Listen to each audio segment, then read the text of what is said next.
In the beginning God created the heavens and the earth.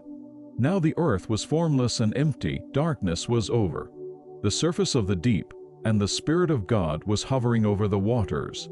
And God said, "Let there be light," and there was light. God saw that the light was good, and He separated the light from the darkness. God called the light day, and the darkness He called night. And there was evening, and there was morning the first day. And God said, "Let there be an expanse between the waters, to separate water from water." So God made the expanse, and separated the water under the expanse from the water above it. And it was so. God called the expanse sky. And there was evening, and there was morning the second day. And God said, "Let the water under the sky be gathered to one place, and let dry ground appear." And it was so. God called the dry ground land, and the gathered waters He called seas. And God saw that it was good.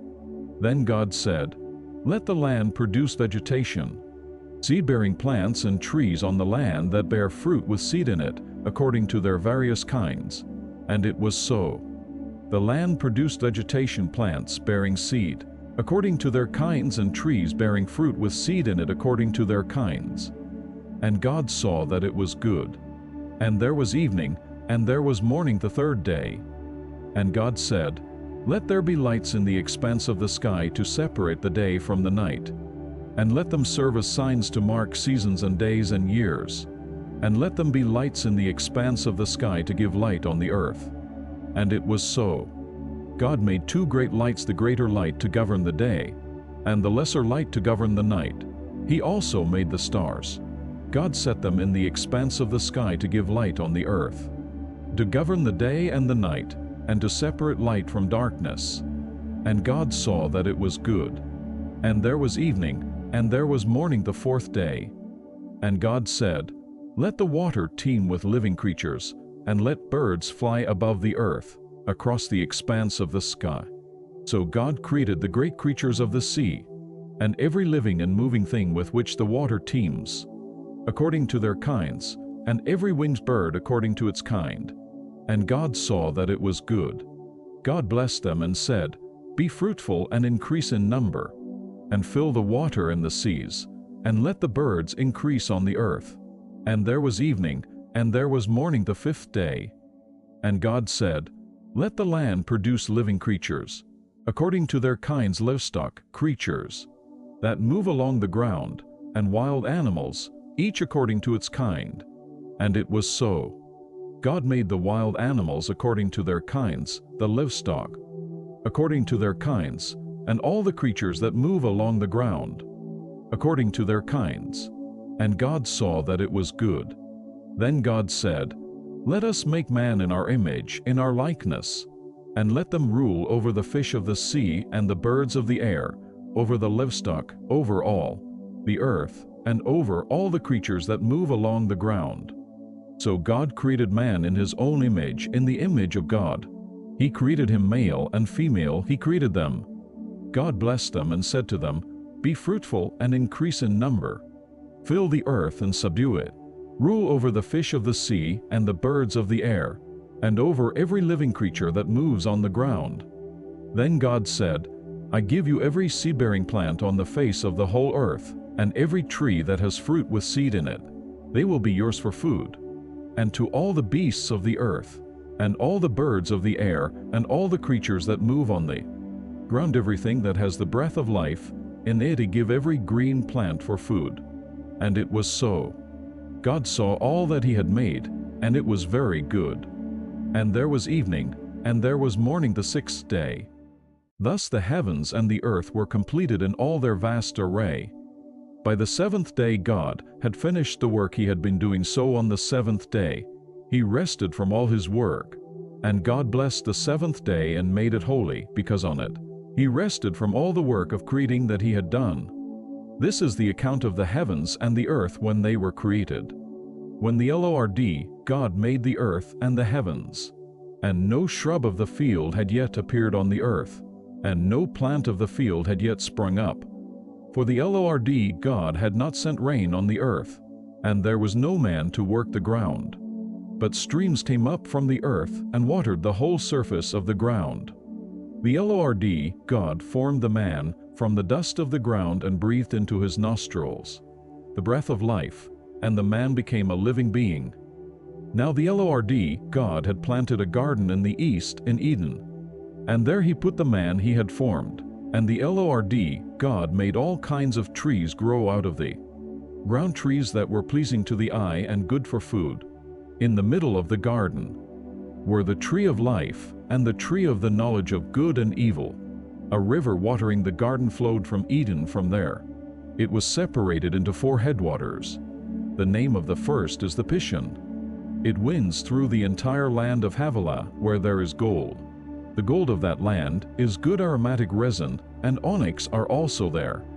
The name of the second river is the Gihon. It winds through the entire land of Cush. The name of the third river is the Tigris. It runs along the east side of Ashur. And the fourth river is the Euphrates. The Lord God took the man and put him in the Garden of Eden to work it and take care of it. And the Lord God commanded the man, "You are free to eat from any tree in the garden, but you must not eat from the tree of the knowledge of good and evil, for when you eat of it you will surely die." The Lord God said, "It is not good for the man to be alone. I will make a helper suitable for him." Now the Lord God had formed out of the ground all the beasts of the field and all the birds of the air. He brought them to the man to see what he would name them, and whatever the man called each living creature, that was its name. So the man gave names to all the livestock, the birds of the air, and all the beasts of the field. But for Adam no suitable helper was found. So the Lord God caused the man to fall into a deep sleep, and while he was sleeping, he took one of the man's ribs and closed up the place with flesh. Then the Lord God made a woman from the rib he had taken out of the man, and he brought her to the man. The man said, "This is now bone of my bones and flesh of my flesh. She shall be called woman, for she was taken out of man. For this reason a man will leave his father and mother and be united to his wife, and they will become one flesh." The man and his wife were both naked, and they felt no shame. Now the serpent was more crafty than any of the wild animals the Lord God had made. He said to the woman, "Did God really say, 'You must not eat from any tree in the garden'?" The woman said to the serpent, "We may eat fruit from the trees in the garden. But God did say, 'You must not eat fruit from the tree that is in the middle of the garden, and you must not touch it, or you will die.' You will not surely die," the serpent said to the woman. "For God knows that when you eat of it, your eyes will be opened, and you will be like God, knowing good and evil." When the woman saw that the fruit of the tree was good for food and pleasing to the eye, and also desirable for gaining wisdom, she took some and ate it. She also gave some to her husband, who was with her, and he ate it. Then the eyes of both of them were opened, and they realized they were naked. So they sewed fig leaves together and made coverings for themselves. Then the man and his wife heard the sound of the Lord God as he was walking in the garden in the cool of the day, and they hid from the Lord God among the trees of the garden. But the Lord God called to the man, "Where are you?" He answered, "I heard you in the garden, and I was afraid because I was naked, so I hid." And he said, "Who told you that you were naked? Have you eaten from the tree that I commanded you not to eat from?" The man said, "The woman you put here with me gave me some fruit from the tree, and I ate it." Then the Lord God said to the woman, "What is this you have done?" The woman said, "The serpent deceived me, and I ate." So the Lord God said to the serpent, "Because you have done this, cursed are you above all the livestock and all the wild animals. You will crawl on your belly, and you will eat dust all the days of your life. And I will put enmity between you and the woman, and between your offspring and hers. He will crush your head, and you will strike his heel." To the woman he said, "I will greatly increase your pains in childbearing. With pain you will give birth to children. Your desire will be for your husband, and he will rule over you." To Adam he said, "Because you listened to your wife and ate from the tree about which I commanded you, You must not eat of it. Cursed is the ground because of you through painful toil. You will eat of it all the days of your life. It will produce thorns and thistles for you, and you will eat the plants of the field.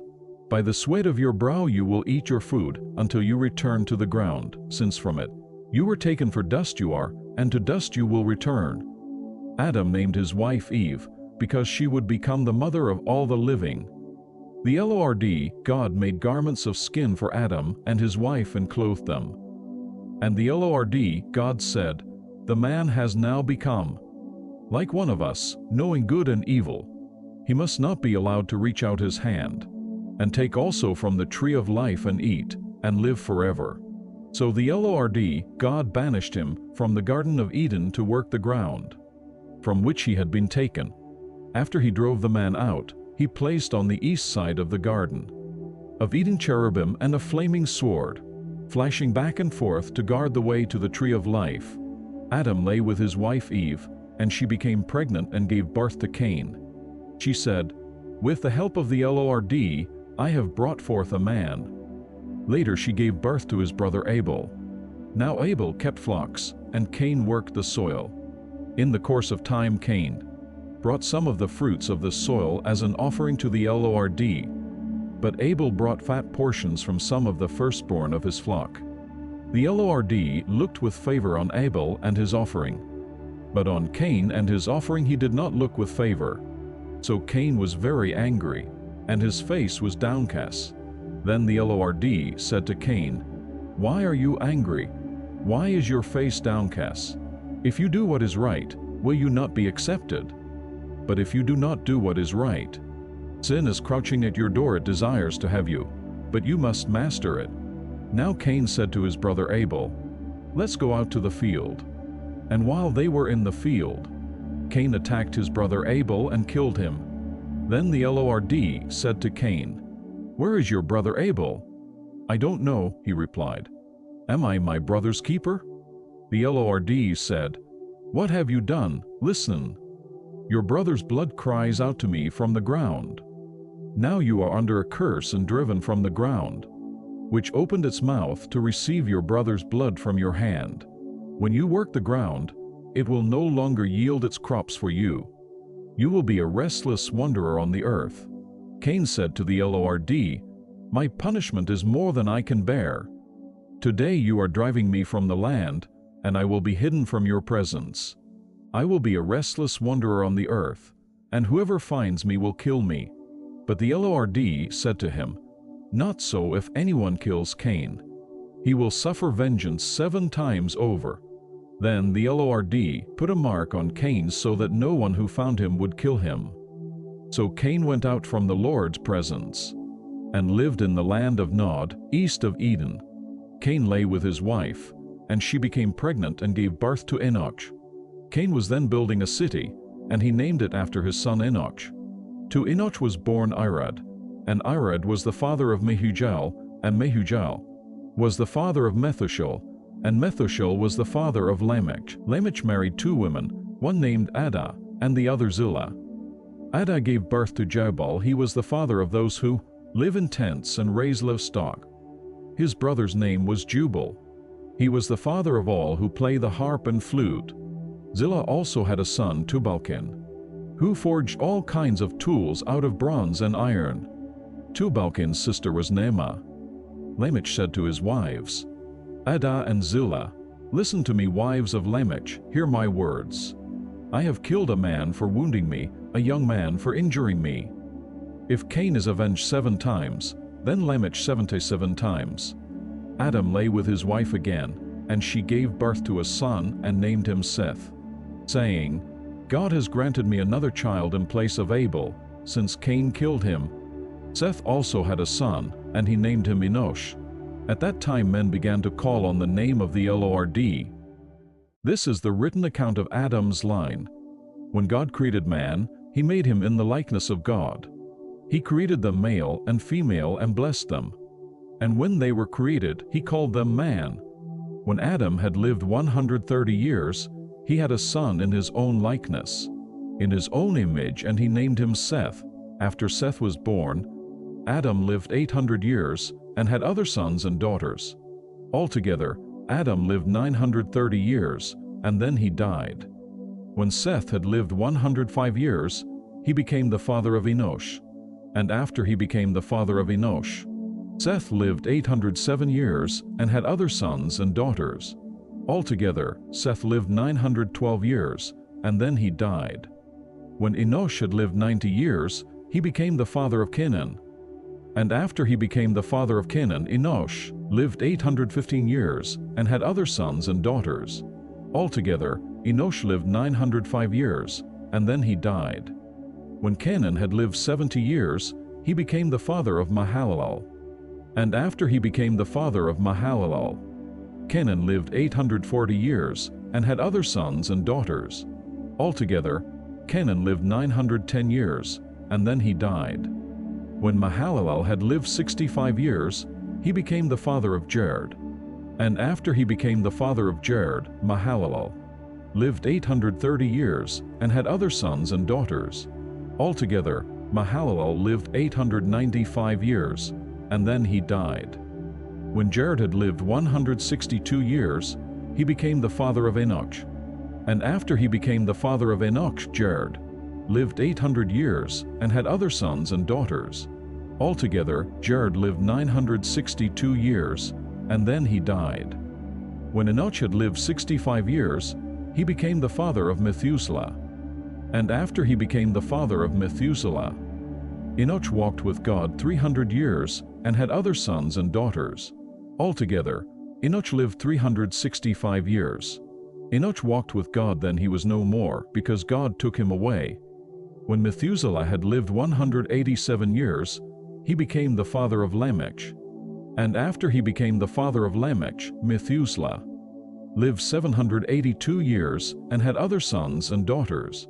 Altogether, Methuselah lived 969 years, and then he died. When Lamech had lived 182 years, he had a son. He named him Noah and said, "He will comfort us in the labor and painful toil of our hands." Caused by the ground the Lord has cursed. After Noah was born, Lamech lived 595 years and had other sons and daughters. Altogether, Lamech lived 777 years, and then he died. After Noah was 500 years old, he became the father of Shem, Ham, and Japheth. When men began to increase in number on the earth, and daughters were born to them, the sons of God saw that the daughters of men were beautiful, and they married any of them they chose. Then the Lord said, "My spirit will not contend with man forever, for he is mortal, his days will be 120 years. The Nephilim were on the earth in those days, and also afterward, when the sons of God went to the daughters of men and had children by them. They were the heroes of old, men of renown. The Lord saw how great man's wickedness on the earth had become, and that every inclination of the thoughts of his heart was only evil all the time. The Lord was grieved that he had made man on the earth, and his heart was filled with pain. So the Lord said, I will wipe mankind, whom I have created, from the face of the earth, men and animals, and creatures that move along the ground, and birds of the air, for I am grieved that I have made them. But Noah found favor in the eyes of the Lord. This is the account of Noah. Noah was a righteous man, blameless among the people of his time, and he walked with God. Noah had 3 sons, Shem, Ham, and Japheth. Now the earth was corrupt in God's sight, and was full of violence. God saw how corrupt the earth had become, for all the people on earth had corrupted their ways. So God said to Noah, I am going to put an end to all people, for the earth is filled with violence because of them. I am surely going to destroy both them and the earth. So make yourself an ark of cypress wood. Make rooms in it, and coat it with pitch inside and out. This is how you are to build it. The ark is to be 450 feet long, 75 feet wide, and 45 feet high. Make a roof for it, and finish the ark to within 18 inches of the top. Put a door in the side of the ark, and make lower, middle, and upper decks.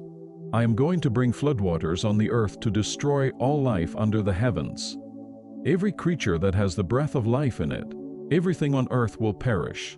but I will establish my covenant with you, and you will enter the ark, you and your sons and your wife and your sons' wives with you. You are to bring into the ark 2 of all living creatures, male and female, to keep them alive with you, 2 of every kind of bird, of every kind of animal, and of every kind of creature that moves along the ground will come to you to be kept alive. You are to take every kind of food that is to be eaten and store it away, as food for you and for them. Noah did everything just as God commanded him. The Lord then said to Noah, "Go into the ark, you and your whole family, because I have found you righteous in this generation. Take with you 7 of every kind of clean animal, a male and its mate, and 2 of every kind of unclean animal, a male and its mate, and also 7 of every kind of bird, male and female, to keep their various kinds alive throughout the earth. 7 days from now I will send rain on the earth for 40 days and 40 nights, and I will wipe from the face of the earth every living creature I have made." And Noah did all that the Lord commanded him. Noah was 600 years old when the floodwaters came on the earth. And Noah and his sons and his wife, and his sons' wives entered the ark to escape the waters of the flood. Pairs of clean and unclean animals, of birds, and of all creatures that move along the ground, male and female, came to Noah and entered the ark, as God had commanded Noah. And after the 7 days the floodwaters came on the earth. In the 600th year of Noah's life, on the 17th day of the 2nd month on that day, all the springs of the great deep burst forth, and the floodgates of the heavens were opened, and rain fell on the earth 40 days and 40 nights. On that very day Noah and his sons, Shem, Ham and Japheth, together with his wife and the wives of his 3 sons, entered the ark. They had with them every wild animal according to its kind, all livestock, according to their kinds, every creature that moves along the ground according to its kind, and every bird, according to its kind, everything with wings. Pairs of all creatures that have the breath of life in them came to Noah and entered the ark. The animals going in were male and female of every living thing, as God had commanded Noah. Then the Lord shut him in. For 40 days the flood kept coming on the earth, and as the waters increased, they lifted the ark high above the earth. The waters rose and increased greatly on the earth, and the ark floated on the surface of the water. They rose greatly on the earth, and all the high mountains under the entire heavens were covered. The waters rose and covered the mountains to a depth of more than 20 feet. Every living thing that moved on the earth, birds, livestock, wild animals, all the creatures that swarm over the earth, and all mankind, everything on dry land that had the breath of life in its nostrils died.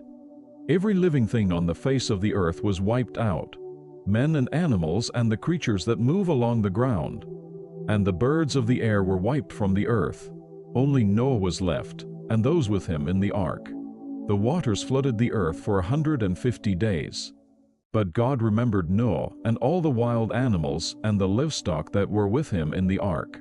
And he sent a wind over the earth, and the waters receded. Now the springs of the deep and the floodgates of the heavens had been closed, and the rain had stopped falling from the sky. The water receded steadily from the earth. At the end of the 150 days the water had gone down, and on the 17th day of the 7th month, the ark came to rest on the mountains of Ararat. The waters continued to recede until the 10th month, and on the 1st day of the 10th month, the tops of the mountains became visible.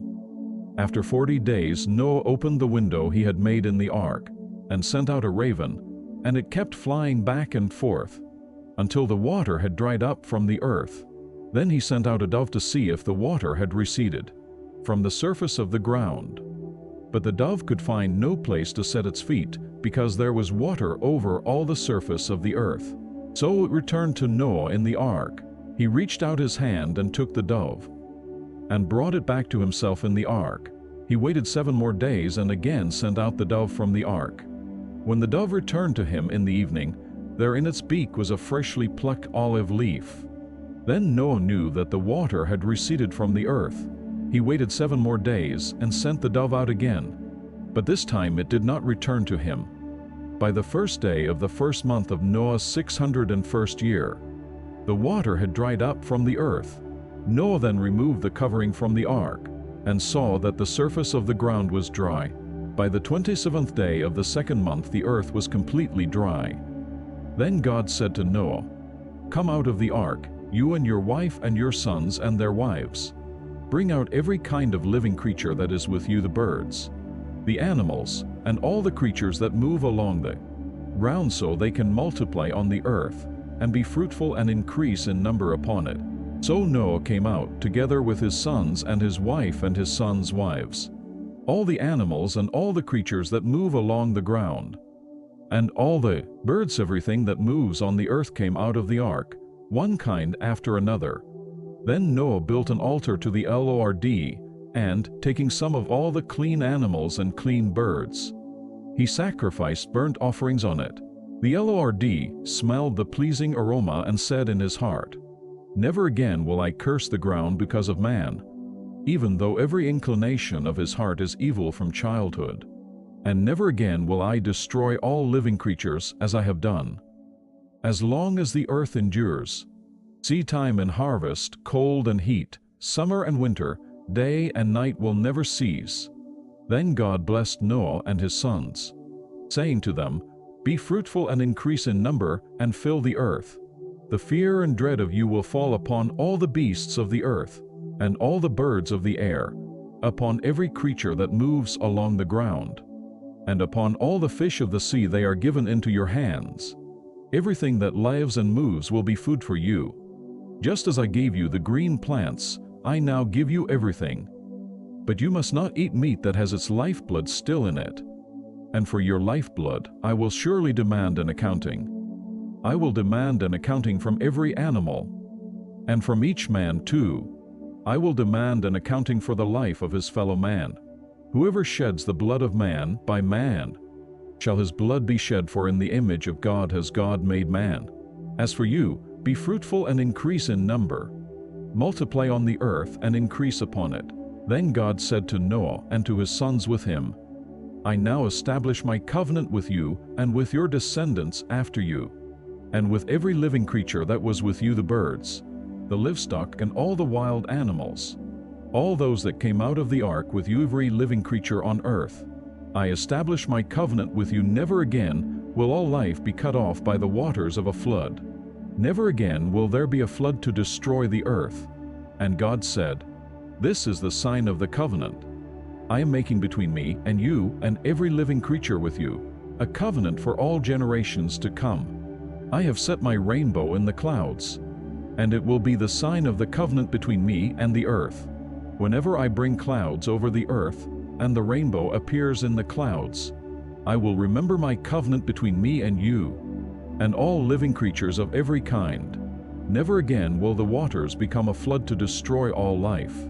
Whenever the rainbow appears in the clouds, I will see it and remember the everlasting covenant between God and all living creatures of every kind on the earth." So God said to Noah, "This is the sign of the covenant I have established between me and all life on the earth."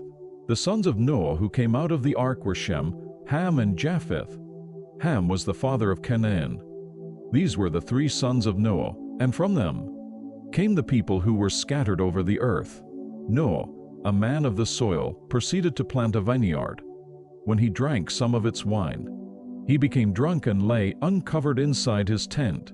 Ham, the father of Canaan, saw his father's nakedness and told his two brothers outside. But Shem and Japheth took a garment and laid it across their shoulders. Then they walked in backward and covered their father's nakedness. Their faces were turned the other way, so that they would not see their father's nakedness. When Noah awoke from his wine and found out what his youngest son had done to him, he said, "Cursed be Canaan, the lowest of slaves will he be to his brothers." He also said, "Blessed be the Lord, the God of Shem. May Canaan be the slave of Shem. May God extend the territory of Japheth. May Japheth live in the tents of Shem, and may Canaan be his slave." After the flood, Noah lived 350 years. Altogether, Noah lived 950 years, and then he died.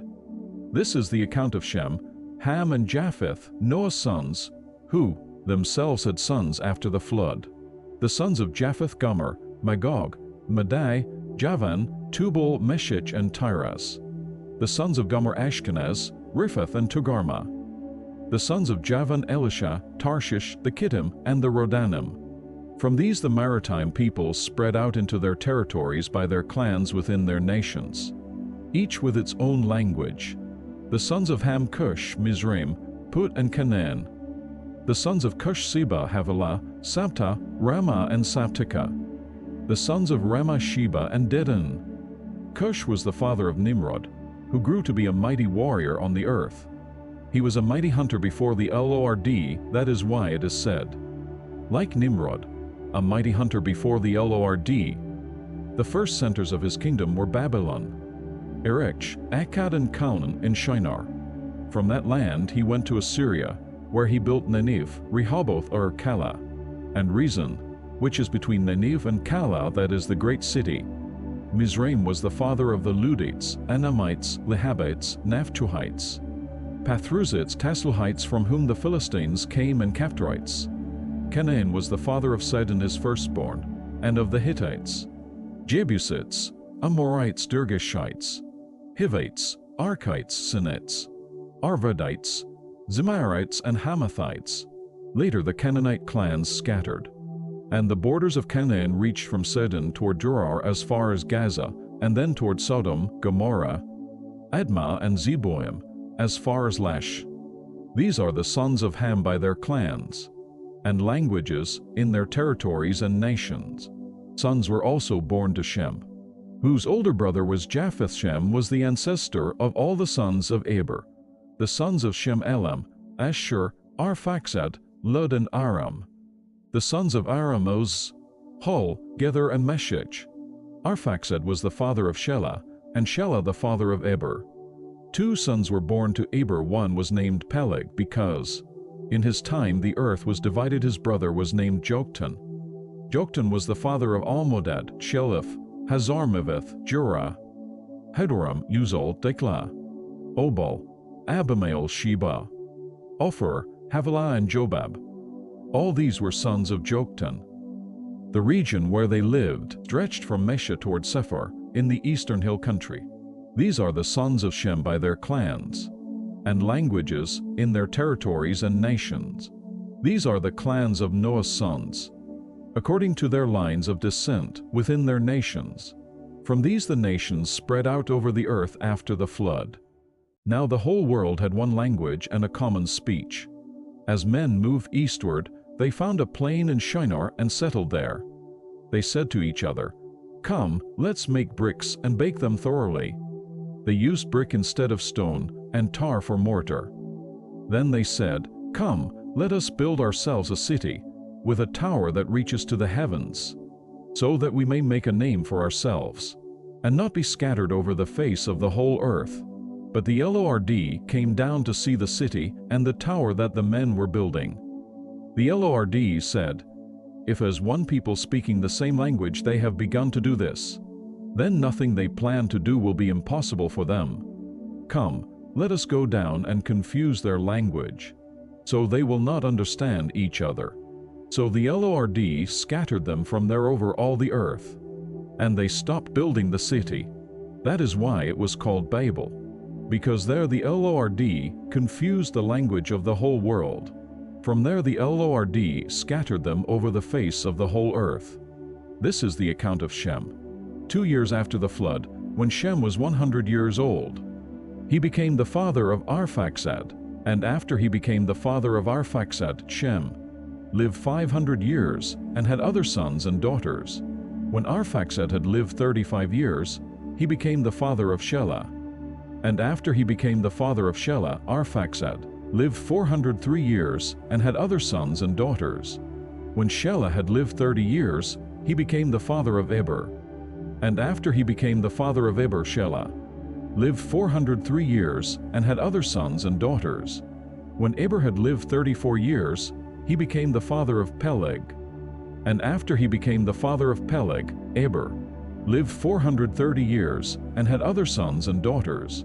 When Peleg had lived 30 years, he became the father of Reu. And after he became the father of Reu, Peleg lived 209 years and had other sons and daughters. When Reu had lived 32 years, he became the father of Serug. And after he became the father of Serug, Reu lived 207 years and had other sons and daughters. When Serug had lived 30 years, he became the father of Nahor. And after he became the father of Nahor, Serug lived 200 years and had other sons and daughters. When Nahor had lived 29 years, he became the father of Terah.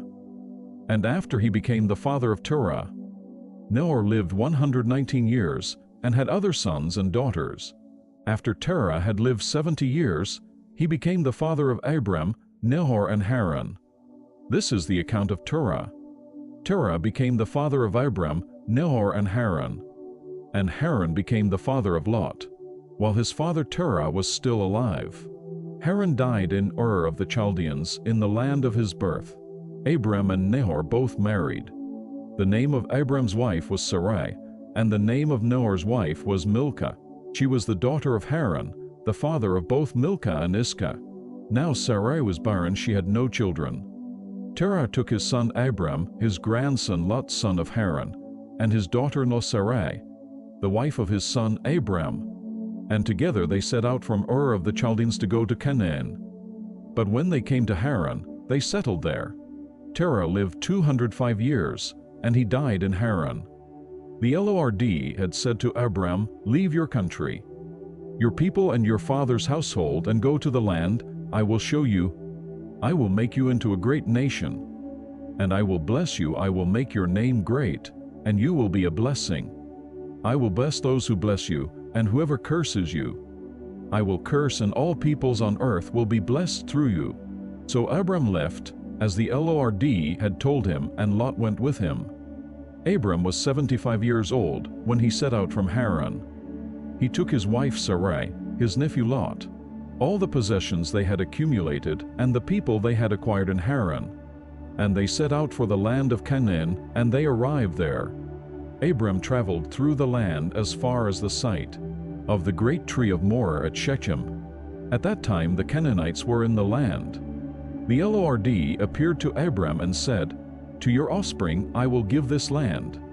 So he built an altar there to the Lord who had appeared to him. From there he went on toward the hills, east of Bethel, and pitched his tent, with Bethel on the west and Ai on the east. There he built an altar to the Lord and called on the name of the Lord. Then Abram set out and continued toward the Negev. Now there was a famine in the land, and Abram went down to Egypt to live there for a while because the famine was severe. As he was about to enter Egypt, he said to his wife Sarai, "I know what a beautiful woman you are. When the Egyptians see you, they will say, 'This is his wife.' Then they will kill me, but will let you live. Say you are my sister, so that I will be treated well for your sake, and my life will be spared because of you." When Abram came to Egypt, the Egyptians saw that she was a very beautiful woman. And when Pharaoh's officials saw her, they praised her to Pharaoh, and she was taken into his palace. He treated Abram well for her sake. And Abram acquired sheep and cattle, male and female donkeys, menservants and maidservants, and camels. But the Lord inflicted serious diseases on Pharaoh and his household because of Abram's wife Sarai. So Pharaoh summoned Abram. "What have you done to me?" he said. "Why didn't you tell me she was your wife? Why did you say, 'She is my sister,' so that I took her to be my wife? Now then, here is your wife. Take her and go." Then Pharaoh gave orders about Abram to his men, and they sent him on his way with his wife and everything he had. So Abram went up from Egypt to the Negev with his wife and everything he had, and Lot went with him. Abram had become very wealthy in livestock and in silver and gold. From the Negev he went from place to place until he came to Bethel, to the place between Bethel and Ai where his tent had been earlier, and where he had first built an altar. There Abram called on the name of the Lord. Now Lot, who was moving about with Abram, also had flocks and herds and tents, but the land could not support them while they stayed together, for their possessions were so great that they were not able to stay together, and quarreling arose between Abram's herdsmen and the herdsmen of Lot. The Canaanites and Perizzites were also living in the land at that time. So Abram said to Lot, "Let's not have any quarreling between you and me, or between your herdsmen and mine, for we are brothers. Is not the whole land before you? Let's part company. If you go to the left, I'll go to the right. If you go to the right, I'll go to the left." Lot looked up and saw that the whole plain of the Jordan was well watered, like the garden of the Lord, like the land of Egypt, toward Zoar. This was before the Lord destroyed Sodom and Gomorrah. So Lot chose for himself the whole plain of the Jordan and set out toward the east. The two men parted company. Abram lived in the land of Canaan, while Lot lived among the cities of the plain and pitched his tents near Sodom. Now the men of Sodom were wicked and were sinning greatly against the Lord. The Lord said to Abram after Lot had parted from him, "Lift up your eyes from where you are and look north and south, east and west. All the land that you see I will give to you and your offspring forever. I will make your offspring like the dust of the earth, so that if anyone could count the dust, then your offspring could be counted. Go, walk through the length and breadth of the land, for I am giving it to you."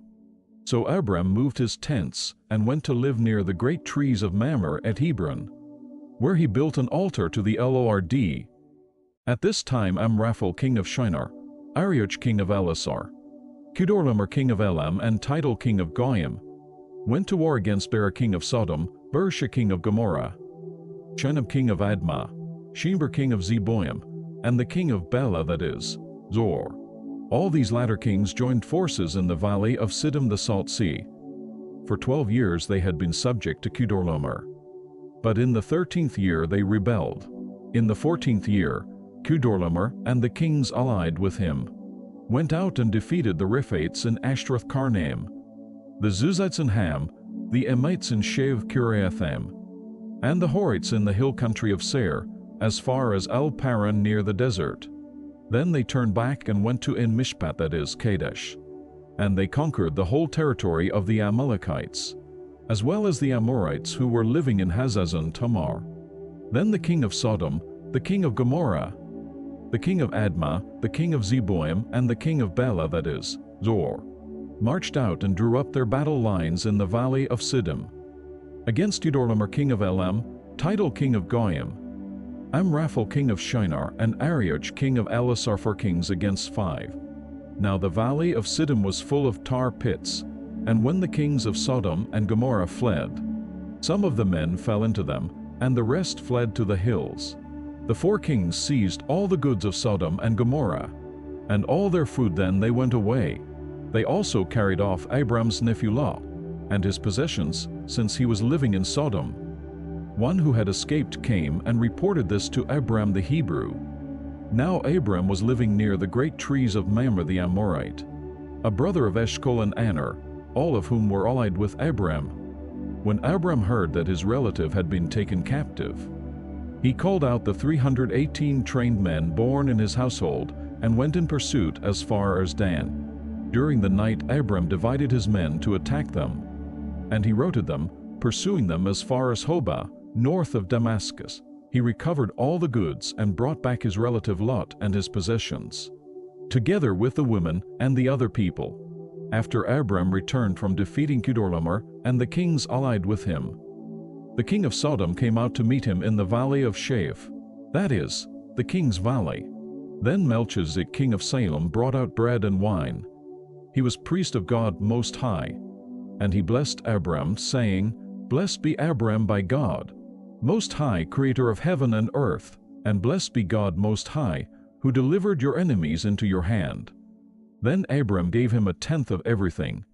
The king of Sodom said to Abram, "Give me the people and keep the goods for yourself." But Abram said to the king of Sodom, "I have raised my hand to the Lord, God Most High, creator of heaven and earth, and have taken an oath that I will accept nothing belonging to you, not even a thread or the thong of a sandal, so that you will never be able to say, 'I made Abram rich.' I will accept nothing but what my men have eaten, and the share that belongs to the men who went with Metoaner, Eshcol and Mamre.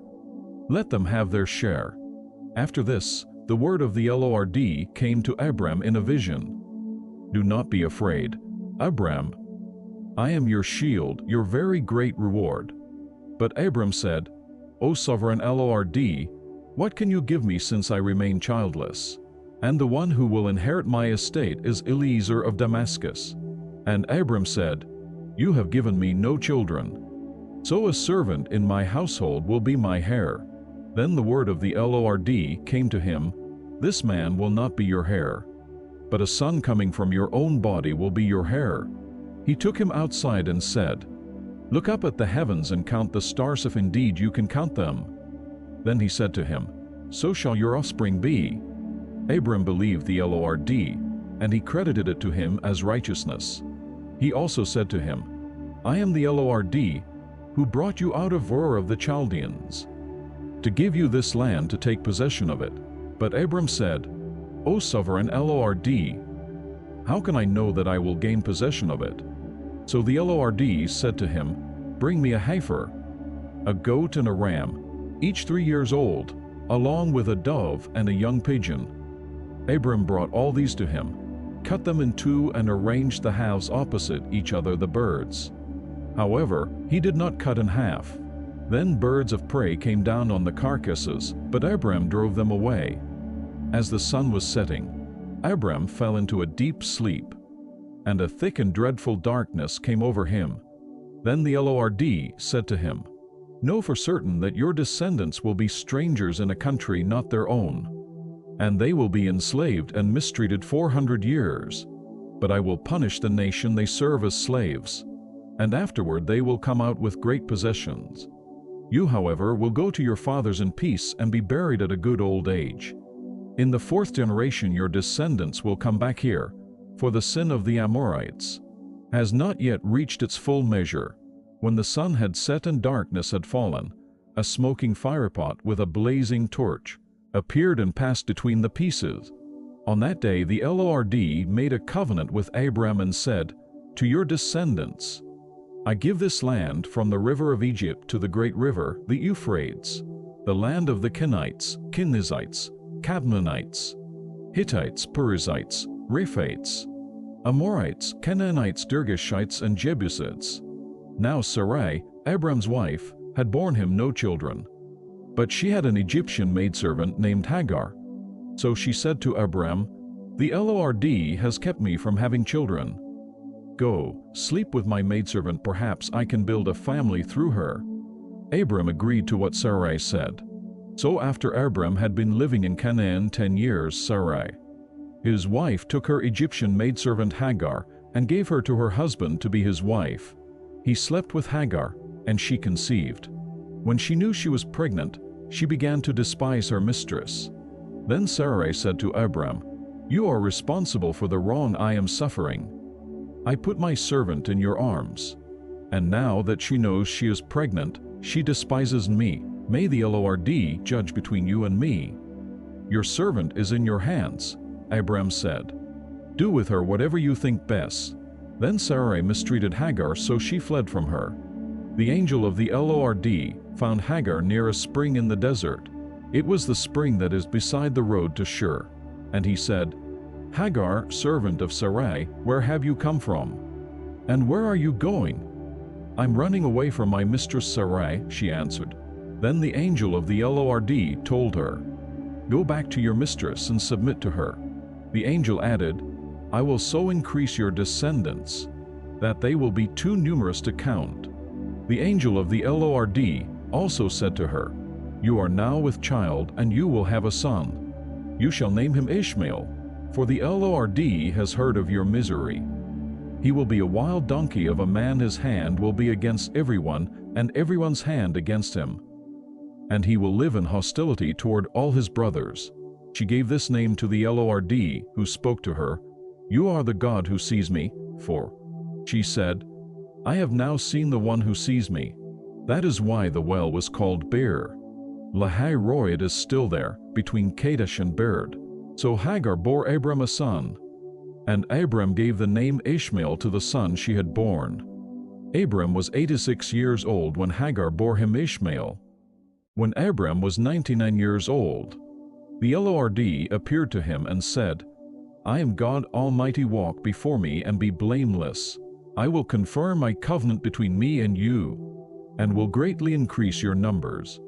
Abram fell face down, and God said to him, As for me, this is my covenant with you. You will be the father of many nations. No longer will you be called Abram, your name will be Abraham. For I have made you a father of many nations. I will make you very fruitful. I will make nations of you, and kings will come from you. I will establish my covenant as an everlasting covenant between me and you and your descendants after you for the generations to come, to be your God and the God of your descendants after you, the whole land of Canaan, where you are now an alien. I will give as an everlasting possession to you and your descendants after you, and I will be their God. Then God said to Abraham, As for you, you must keep my covenant, you and your descendants after you for the generations to come. This is my covenant with you and your descendants after you. The covenant you are to keep: every male among you shall be circumcised. You are to undergo circumcision, and it will be the sign of the covenant between me and you. For the generations to come, every male among you who is 8 days old must be circumcised, including those born in your household or bought with money from a foreigner, those who are not your offspring, whether born in your household or bought with your money. They must be circumcised. My covenant in your flesh is to be an everlasting covenant. Any uncircumcised male who has not been circumcised in the flesh will be cut off from his people. He has broken my covenant. God also said to Abraham, As for Sarai, your wife, you are no longer to call her Sarai, her name will be Sarah. I will bless her and will surely give you a son by her. I will bless her so that she will be the mother of nations. Kings of peoples will come from her. Abraham fell face down. He laughed and said to himself, Will a son be born to a man 100 years old? Will Sarah bear a child at the age of 90? And Abraham said to God, If only Ishmael might live under your blessing. Then God said, Yes, but your wife Sarah will bear you a son, and you will call him Isaac. I will establish my covenant with him as an everlasting covenant for his descendants after him. And as for Ishmael, I have heard you. I will surely bless him. I will make him fruitful and will greatly increase his numbers. He will be the father of 12 rulers, and I will make him into a great nation. But my covenant I will establish with Isaac, whom Sarah will bear to you by this time next year. When he had finished speaking with Abraham, God went up from him. On that very day Abraham took his son Ishmael and all those born in his household or bought with his money, every male in his household, and circumcised them, as God told him. Abraham was 99 years old when he was circumcised, and his son Ishmael was 13. Abraham and his son Ishmael were both circumcised on that same day. And every male in Abraham's household, including those born in his household or bought from a foreigner, was circumcised with him. The Lord appeared to Abraham near the great trees of Mamre. While he was sitting at the entrance to his tent in the heat of the day, Abraham looked up and saw 3 men standing nearby. When he saw them, he hurried from the entrance of his tent to meet them, and bowed low to the ground. He said, If I have found favor in your eyes, my Lord, do not pass your servant by. Let a little water be brought, and then you may all wash your feet and rest under this tree. Let me get you something to eat, so you can be refreshed and then go on your way. Know that you have come to your servant. Very well, they answered, do as you say. So Abraham hurried into the tent to Sarah. Quick, he said, get 3 seahs of fine flour and knead it, and bake some bread. Then he ran to the herd and selected a choice, tender calf, and gave it to a servant, who hurried to prepare it. He then brought some curds and milk, and the calf that had been prepared, and set these before them. While they ate, he stood near them under a tree. Where is your wife Sarah? They asked him. There, in the tent, he said. Then the Lord said, I will surely return to you about this time next year, and Sarah, your wife, will have a son. Now Sarah was listening at the entrance to the tent, which was behind him. Abraham and Sarah were already old and well advanced in years, and Sarah was past the age of childbearing. So Sarah laughed to herself as she thought, "After I am worn out, and my master is old, will I now have this pleasure?" Then the Lord said to Abraham, "Why did Sarah laugh and say, 'Will I really have a child, now that I am old?' Is anything too hard for the Lord? I will return to you at the appointed time next year, and Sarah will have a son." Sarah was afraid, so she lied and said, "I did not laugh." But he said, "Yes, you did laugh." When the men got up to leave, they looked down toward Sodom, and Abraham walked along with them to see them on their way. Then the Lord said, "Shall I hide from Abraham what I am about to do? Abraham will surely become a great and powerful nation, and all nations on earth will be blessed through him. For I have chosen him, so that he will direct his children and his household after him, to keep the way of the Lord by doing what is right and just, so that the Lord will bring about for Abraham what he has promised him." Then the Lord said, "The outcry against Sodom and Gomorrah is so great, and their sin so grievous, that I will go down and see if what they have done is as bad as the outcry that has reached me. If not, I will know." The men turned away and went toward Sodom, but Abraham remained standing before the Lord. Then Abraham approached him and said, "Will you sweep away the righteous with the wicked? What if there are 50 righteous people in the city? Will you really sweep it away and not spare the place for the sake of the 50 righteous people in it? Far be it from you to do such a thing, to kill the righteous with the wicked, treating the righteous and the wicked alike. Far be it from you. Will not the judge of all the earth do right?" The Lord said, "If I find 50 righteous people in the city of Sodom, I will spare the whole place for their sake." Then Abraham spoke up again, "Now that I have been so bold as to speak to the Lord, though I am nothing but dust and ashes, what if the number of the righteous is 5 less than 50? Will you destroy the whole city because of 5 people? If I find 45 there," he said, "I will not destroy it." Once again he spoke to him, "What if only 40 are found there?" He said, "For the sake of 40, I will not do it." Then he said, "May the Lord not be angry, but let me speak. What if only 30 can be found there?" He answered, "I will not do it if I find 30 there." Abraham said, "Now that I have been so bold as to speak to the Lord, what if only 20 can be found there?" He said, "For the sake of 20, I will not destroy it." Then he said, "May the Lord not be angry, but let me speak just once more. What if only 10 can be found there?" He answered, "For the sake of 10, I will not destroy it." When the Lord had finished speaking with Abraham, he left, and Abraham returned home. The 2 angels arrived at Sodom in the evening, and Lot was sitting in the gateway of the city.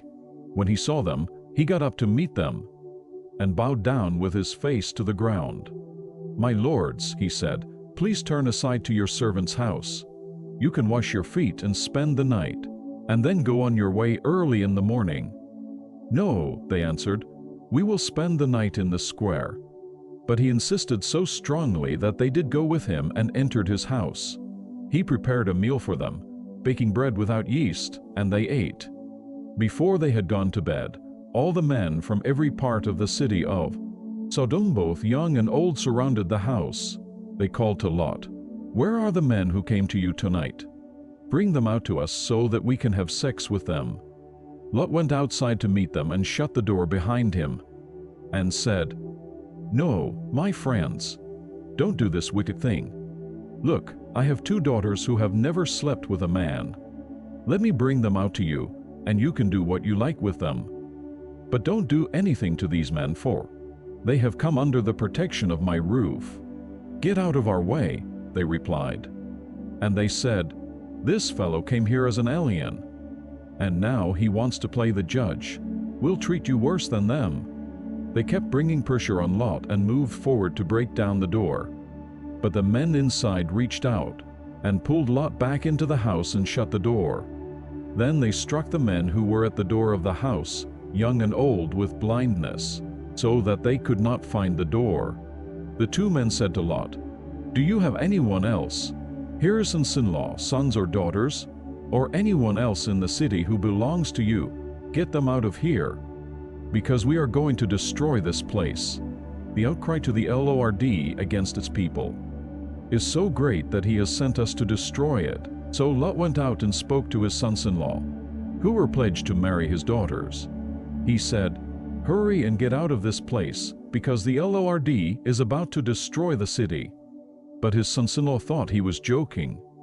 With the coming of dawn, the angels urged Lot, saying, "Hurry, take your wife and your 2 daughters who are here, or you will be swept away when the city is punished." When he hesitated, the men grasped his hand and the hands of his wife and of his 2 daughters, and led them safely out of the city, for the Lord was merciful to them. As soon as they had brought them out, one of them said, "Flee for your lives. Don't look back, and don't stop anywhere in the plain. Flee to the mountains, or you will be swept away." But Lot said to them, "No, my lords, please. Your servant has found favor in your eyes, and you have shown great kindness to me in sparing my life. But I can't flee to the mountains. This disaster will overtake me, and I'll die. Look, here is a town near enough to run to, and it is small. Let me flee to it. It is very small, isn't it? Then my life will be spared." He said to him, "Very well.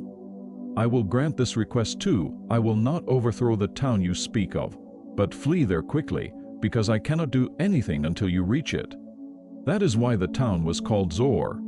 By the time Lot reached Zor, the sun had risen over the land. Then the Lord rained down burning sulfur on Sodom and Gomorrah from the Lord out of the heavens. Thus he overthrew those cities and the entire plain, including all those living in the cities and also the vegetation in the land. But Lot's wife looked back, and she became a pillar of salt. Early the next morning Abraham got up and returned to the place where he had stood before the Lord. He looked down toward Sodom and Gomorrah, toward all the land of the plain, and he saw dense smoke rising from the land, like smoke from a furnace. So when God destroyed the cities of the plain, he remembered Abraham, and he brought Lot out of the catastrophe that overthrew the cities where Lot had lived. Lot and his 2 daughters left Zor and settled in the mountains, for he was afraid to stay in Zor. He and his 2 daughters lived in a cave. One day the older daughter said to the younger, "Our father is old, and there is no man around here to lie with us, as is the custom all over the earth.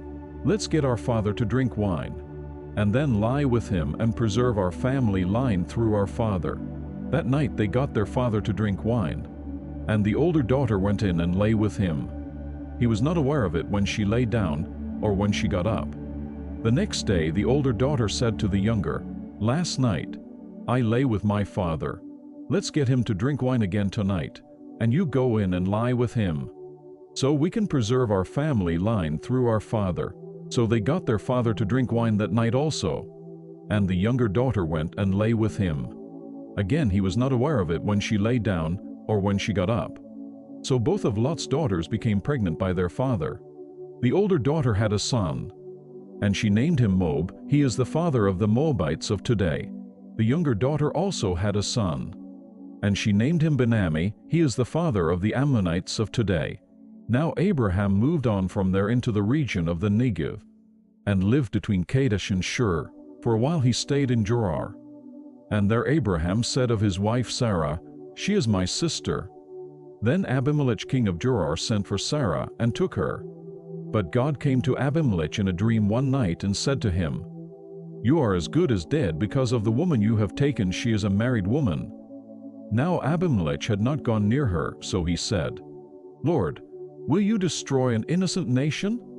Did he not say to me, 'She is my sister,' and didn't she also say, 'He is my brother'? I have done this with a clear conscience and clean hands." Then God said to him in the dream, "Yes, I know you did this with a clear conscience, and so I have kept you from sinning against me. That is why I did not let you touch her. Now return the man's wife, for he is a prophet, and he will pray for you and you will live. But if you do not return her, you may be sure that you and all yours will die." Early the next morning Abimelech summoned all his officials, and when he told them all that had happened, they were very much afraid.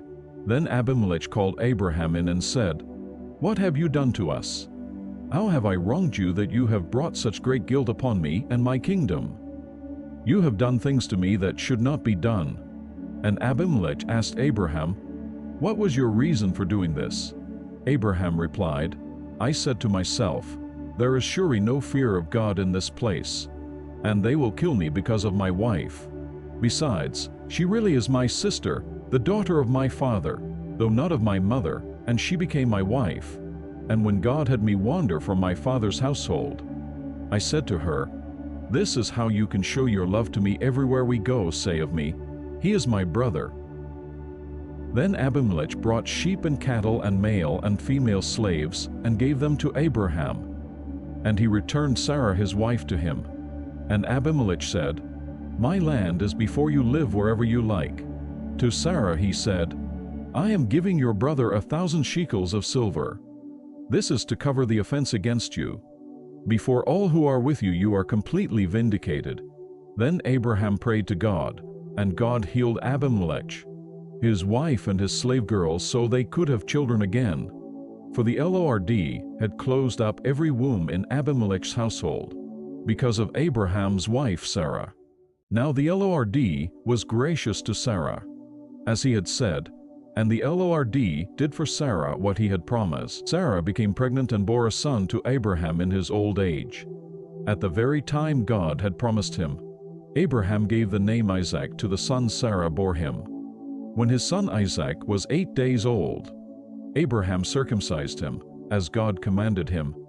Abraham was 100 years old when his son Isaac was born to him. Sarah said, "God has brought me laughter, and everyone who hears about this will laugh with me." And she added, "Who would have said to Abraham that Sarah would nurse children? Yet I have borne him a son in his old age." The child grew and was weaned. And on the day Isaac was weaned, Abraham held a great feast. But Sarah saw that the son, whom Hagar the Egyptian had borne to Abraham, was mocking. And she said to Abraham, "Get rid of that slave woman and her son, for that slave woman's son will never share in the inheritance with my son Isaac." The matter distressed Abraham greatly because it concerned his son. But God said to him, "Do not be so distressed about the boy and your maidservant. Listen to whatever Sarah tells you, because it is through Isaac that your offspring will be reckoned. I will make the son of the maidservant into a nation also, because he is your offspring." Early the next morning Abraham took some food and a skin of water and gave them to Hagar. He set them on her shoulders and then sent her off with the boy. She went on her way and wandered in the desert of Beersheba. When the water in the skin was gone, she put the boy under one of the bushes. Then she went off and sat down nearby, about a bowshot away, for she thought, "I cannot watch the boy die." And as she sat there nearby, she began to sob. God heard the boy crying, and the angel of God called to Hagar from heaven and said to her, "What is the matter? Hagar, do not be afraid. God has heard the boy crying as he lies there. Lift the boy up and take him by the hand, for I will make him into a great nation." Then God opened her eyes, and she saw a well of water. So she went and filled the skin with water and gave the boy a drink. God was with the boy as he grew up. He lived in the desert and became an archer.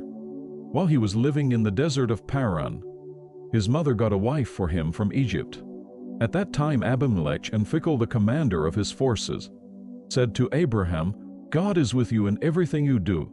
Now swear to me here before God that you will not deal falsely with me or my children or my descendants. Show to me and the country where you are living as an alien the same kindness I have shown to you." Abraham said, "I swear it." Then Abraham complained to Abimelech about a well of water that Abimelech's servants had seized. But Abimelech said, "I don't know who has done this. You did not tell me, and I heard about it only today." So Abraham brought sheep and cattle and gave them to Abimelech. And the two men made a treaty. Abraham set apart 7 ewe lambs from the flock. And Abimelech asked Abraham, "What is the meaning of these 7 ewe lambs you have set apart by themselves?" He replied, "Accept these 7 lambs from my hand, as a witness that I dug this well." So that place was called Beersheba, because the 2 men swore an oath there. After the treaty had been made at Beersheba, Abimelech and Phicol, the commander of his forces, returned to the land of the Philistines.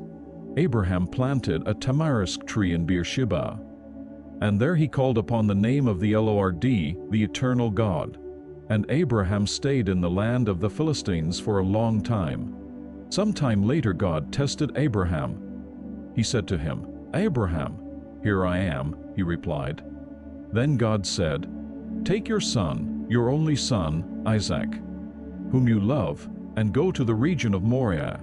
Sacrifice him there as a burnt offering on one of the mountains I will tell you about." Early the next morning Abraham got up and saddled his donkey. He took with him 2 of his servants and his son Isaac. When he had cut enough wood for the burnt offering, he set out for the place God had told him about. On the 3rd day Abraham looked up and saw the place in the distance. He said to his servants, "Stay here with the donkey, while I and the boy go over there. We will worship and then we will come back to you."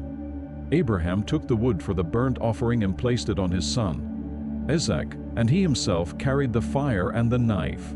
As the 2 of them went on together, Isaac spoke up and said to his father Abraham, "Father?" "Yes, my son?" Abraham replied, "The fire and wood are here." Isaac said, "But where is the lamb for the burnt offering?" Abraham answered, "God himself will provide the lamb for the burnt offering, my son." And the 2 of them went on together. When they reached the place God had told him about, Abraham built an altar there and arranged the wood on it. He bound his son Isaac and laid him on the altar on top of the wood. Then he reached out his hand and took the knife to slay his son. But the angel of the Lord called out to him from heaven, "Abraham, Abraham." "Here I am," he replied. "Do not lay a hand on the boy," he said. "Do not do anything to him. Now I know that you fear God, because you have not withheld from me your son, your only son." Abraham looked up, and there in a thicket he saw a ram caught by its horns. He went over and took the ram and sacrificed it as a burnt offering instead of his son. So Abraham called that place the Lord will provide. And to this day it is said, "On the mountain of the Lord it will be provided."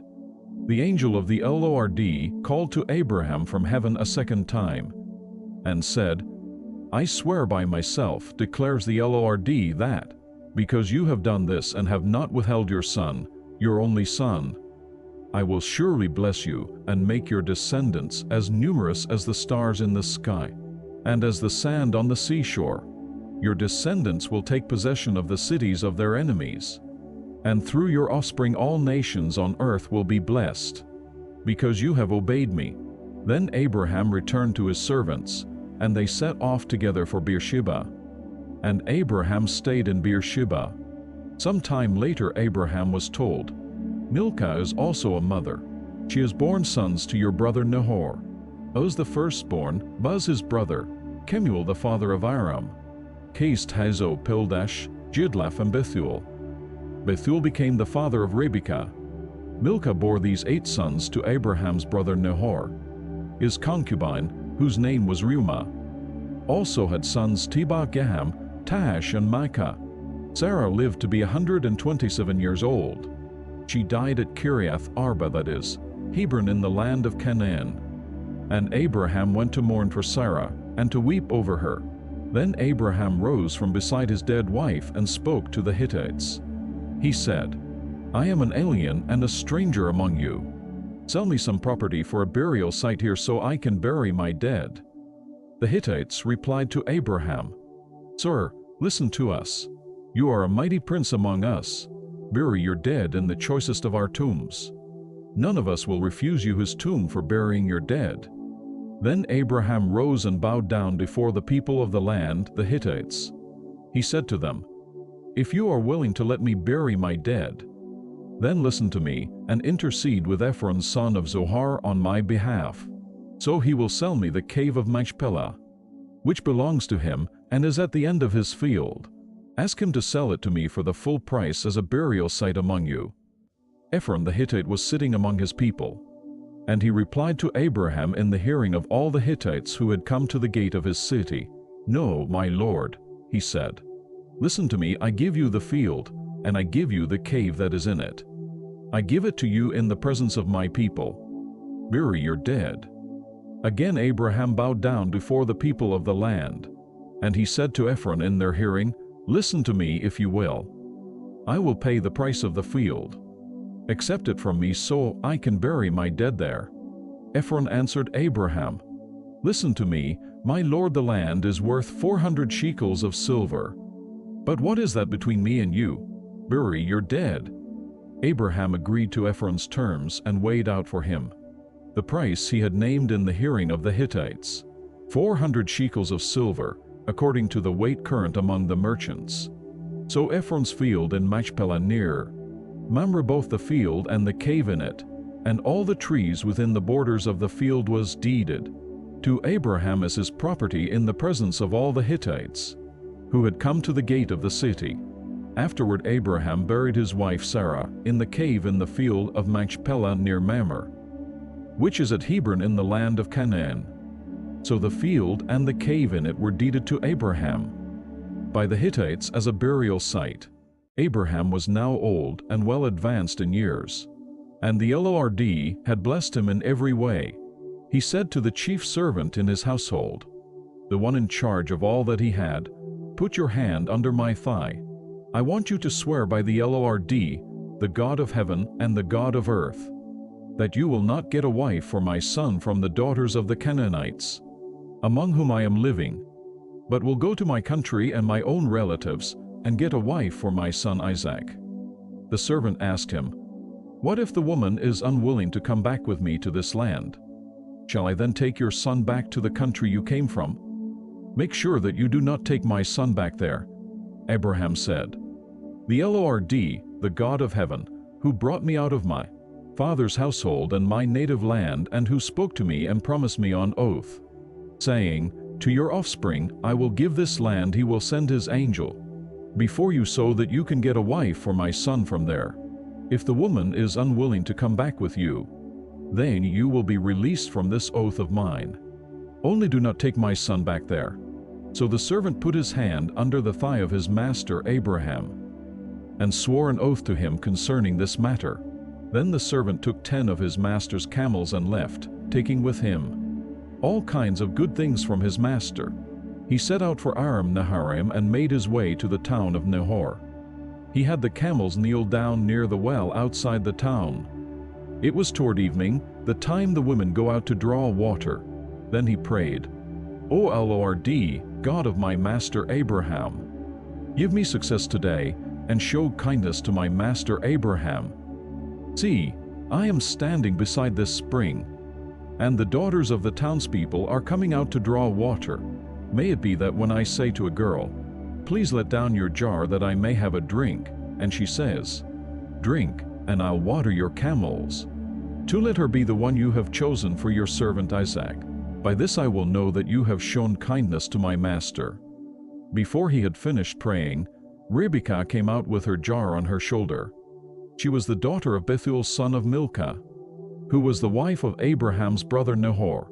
The girl was very beautiful, a virgin, no man had ever lain with her. She went down to the spring, filled her jar and came up again. The servant hurried to meet her and said, "Please give me a little water from your jar." "Drink, my lord," she said, and quickly lowered the jar to her hands and gave him a drink. After she had given him a drink, she said, "I'll draw water for your camels too, until they have finished drinking." So she quickly emptied her jar into the trough, ran back to the well to draw more water, and drew enough for all his camels. Without saying a word, the man watched her closely to learn whether or not the Lord had made his journey successful. When the camels had finished drinking, the man took out a gold nose ring, weighing a beka, and 2 gold bracelets weighing 10 shekels. Then he asked, "Whose daughter are you? Please tell me. Is there room in your father's house for us to spend the night?" She answered him, "I am the daughter of Bethuel, the son that Milcah bore to Nahor." And she added, "We have plenty of straw and fodder, as well as room for you to spend the night." Then the man bowed down and worshipped the Lord, saying, "Praise be to the Lord, the God of my master Abraham, who has not abandoned his kindness and faithfulness to my master. As for me, the Lord has led me on the journey to the house of my master's relatives." The girl ran and told her mother's household about these things. Now Rebekah had a brother named Laban, and he hurried out to the man at the spring. As soon as he had seen the nose ring and the bracelets on his sister's arms, and had heard Rebekah tell what the man said to her, he went out to the man and found him standing by the camels near the spring. "Come, you who are blessed by the Lord," he said. "Why are you standing out here?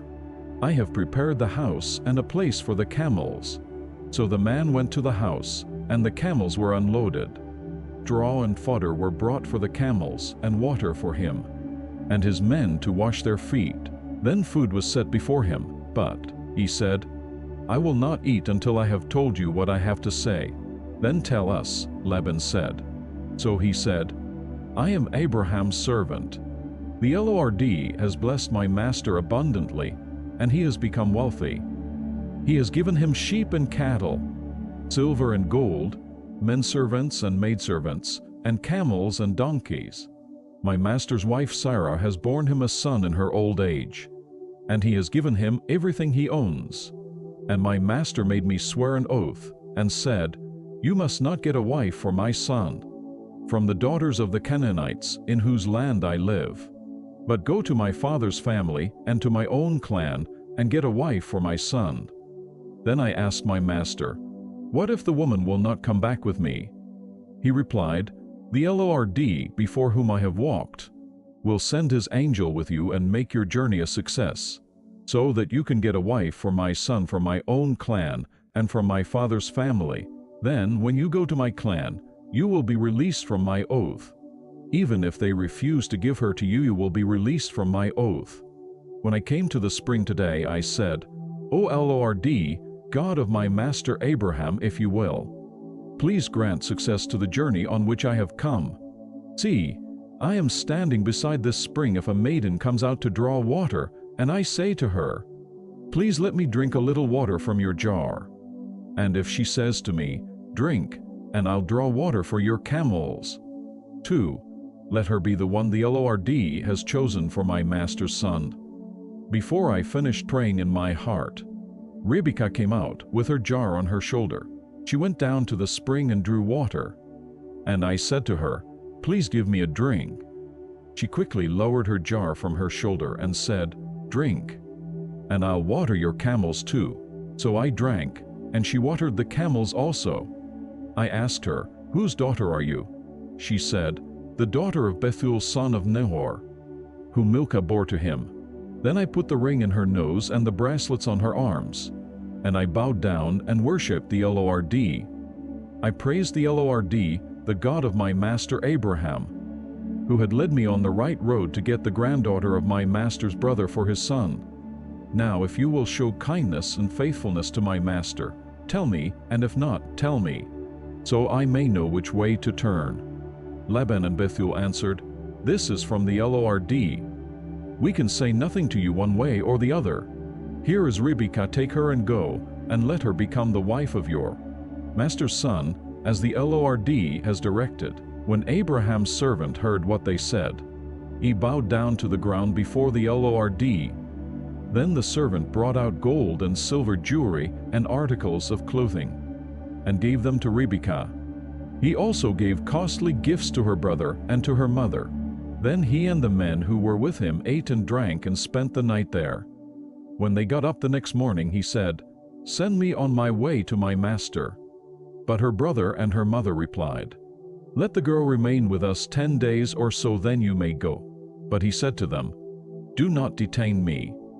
Now that the Lord has granted success to my journey, send me on my way so I may go to my master."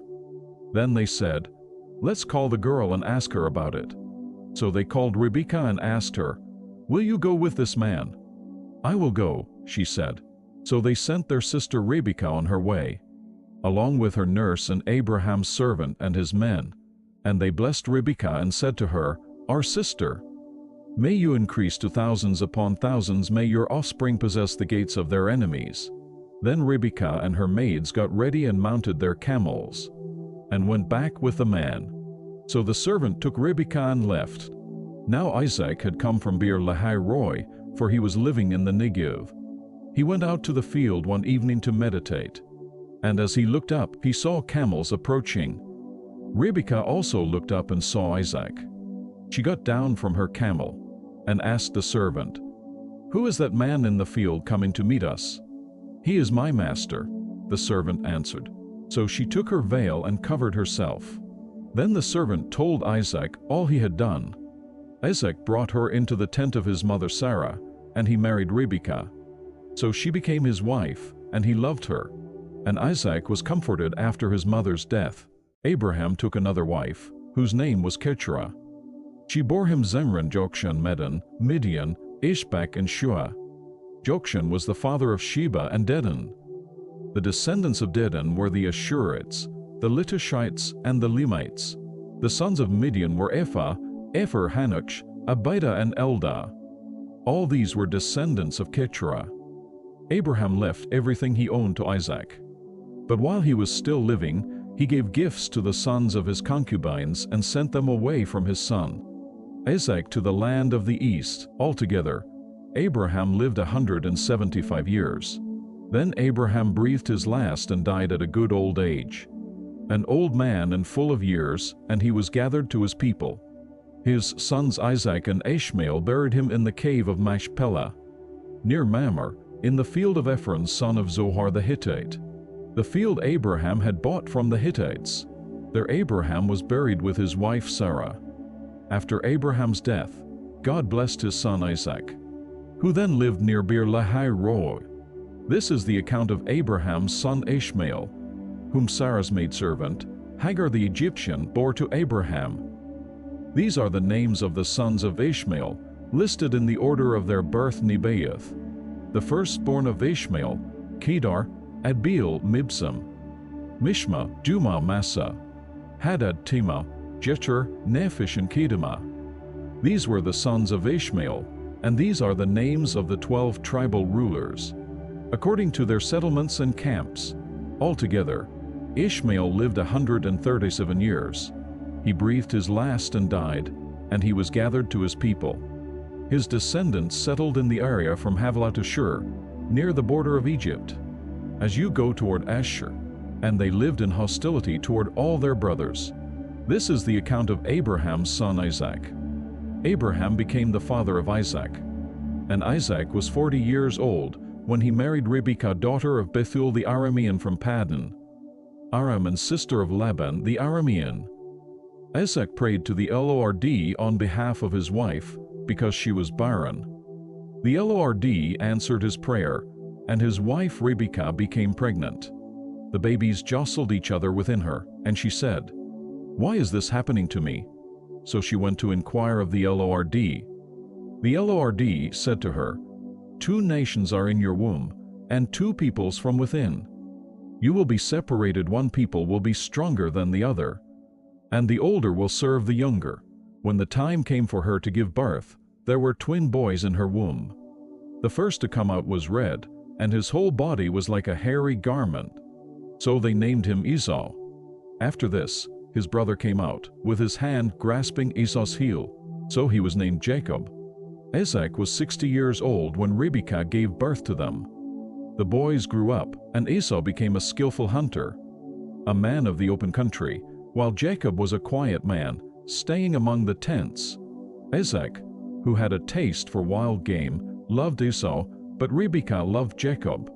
Once when Jacob was cooking some stew, Esau came in from the open country, famished. He said to Jacob, "Quick, let me have some of that red stew. I'm famished." That is why he was also called Edom. Jacob replied, "First sell me your birthright." "Look, I am about to die," Esau said. What good is the birthright to me?" But Jacob said, "Swear to me first." So he swore an oath to him, selling his birthright to Jacob. Then Jacob gave Esau some bread and some lentil stew. He ate and drank, and then got up and left. So Esau despised his birthright. Now there was a famine in the land besides. The earlier famine of Abraham's time, and Isaac went to Abimelech, king of the Philistines, in Gerar. The Lord appeared to Isaac and said, "Do not go down to Egypt, live in the land where I tell you to live. Stay in this land for a while, and I will be with you and will bless you. For to you and your descendants I will give all these lands, and will confirm the oath I swore to your father Abraham. I will make your descendants as numerous as the stars in the sky, and will give them all these lands, and through your offspring all nations on earth will be blessed, because Abraham obeyed me and kept my requirements, my commands, my decrees, and my laws." So Isaac stayed in Gerar. When the men of that place asked him about his wife, he said, "She is my sister," because he was afraid to say, "She is my wife."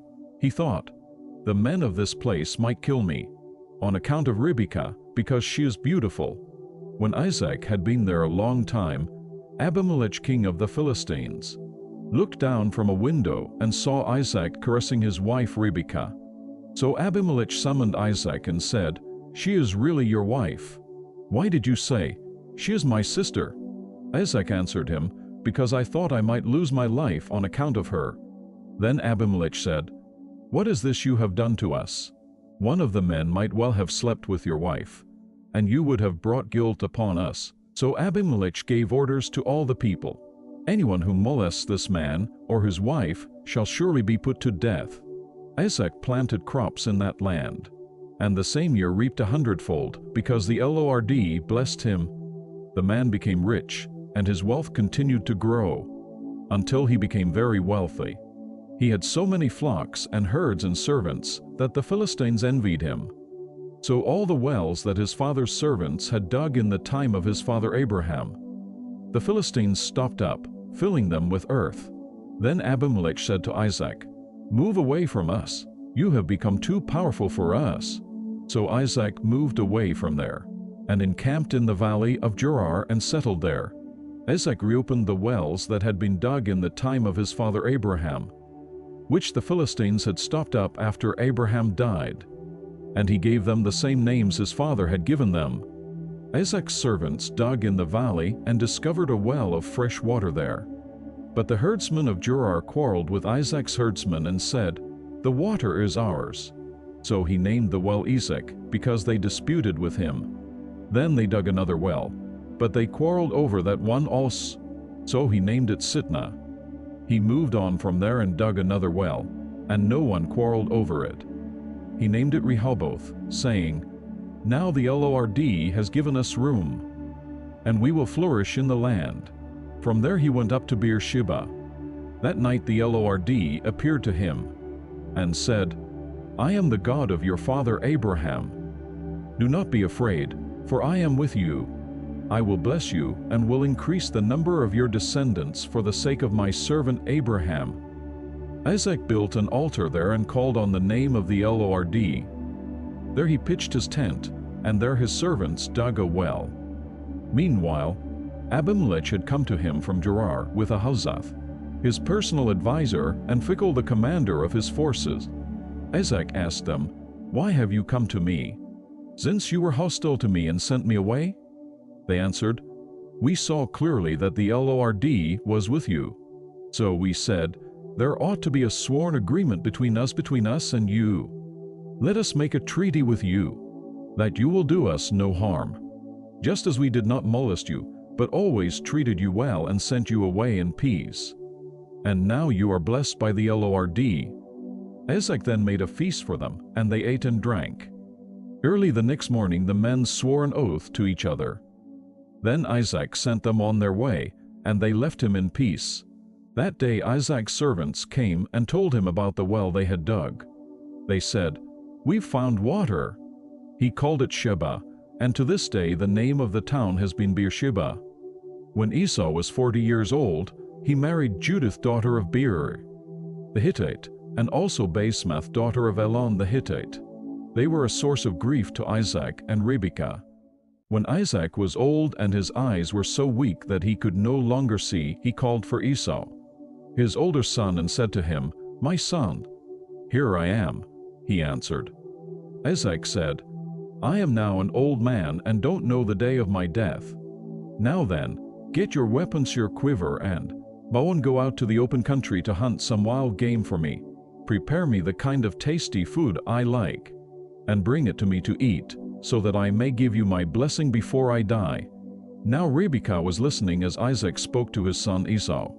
When Esau left for the open country to hunt game and bring it back, Rebekah said to her son Jacob, "Look, I overheard your father say to your brother Esau, 'Bring me some game and prepare me some tasty food to eat, so that I may give you my blessing in the presence of the Lord before I die.'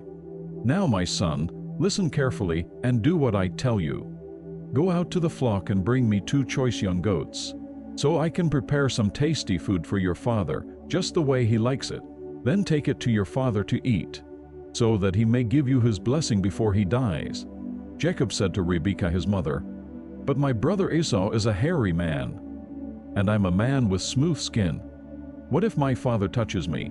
I would appear to be tricking him, and would bring down a curse on myself rather than a blessing." His mother said to him, "My son, let the curse fall on me. Just do what I say, go and get them for me." So he went and got them and brought them to his mother, and she prepared some tasty food, just the way his father liked it. Then Rebekah took the best clothes of Esau her older son, which she had in the house, and put them on her younger son Jacob. She also covered his hands and the smooth part of his neck with the goatskins. Then she handed to her son Jacob the tasty food and the bread she had made. He went to his father and said, "My father." "Yes, my son," he answered. "Who is it?" Jacob said to his father, "I am Esau, your firstborn. I have done as you told me. Please sit up and eat some of my game so that you may give me your blessing." Isaac asked his son, "How did you find it so quickly, my son?" "The Lord, your God, gave me success," he replied. Then Isaac said to Jacob, "Come nearer, so I can touch you, my son, to know whether you really are my son Esau or not." Jacob went close to his father Isaac, who touched him and said, "The voice is the voice of Jacob, but the hands are the hands of Esau." He did not recognize him, for his hands were hairy, like those of his brother Esau, so he blessed him. "Are you really my son Esau?" he asked. "I am," he replied. Then he said, "My son, bring me some of your game to eat, so that I may give you my blessing." Jacob brought it to him, and he ate, and he brought some wine, and he drank. Then his father Isaac said to him, "Come here, my son, and kiss me." So he went to him and kissed him. When Isaac caught the smell of his clothes, he blessed him and said, "Ah, the smell of my son is like the smell of a field that the Lord has blessed. May God give you of heaven's dew and of earth's richness, an abundance of grain and new wine. May nations serve you and peoples bow down to you. Be Lord over your brothers, and may the sons of your mother bow down to you. May those who curse you be cursed, and those who bless you be blessed." After Isaac finished blessing him and Jacob had scarcely left his father's presence, his brother Esau came in from hunting. He too prepared some tasty food and brought it to his father. Then he said to him, "My father, sit up and eat some of my game, so that you may give me your blessing." His father Isaac asked him, "Who are you?" "I am your son." He answered, "Your firstborn Esau." Isaac trembled violently and said, "Who was it then that hunted game and brought it to me?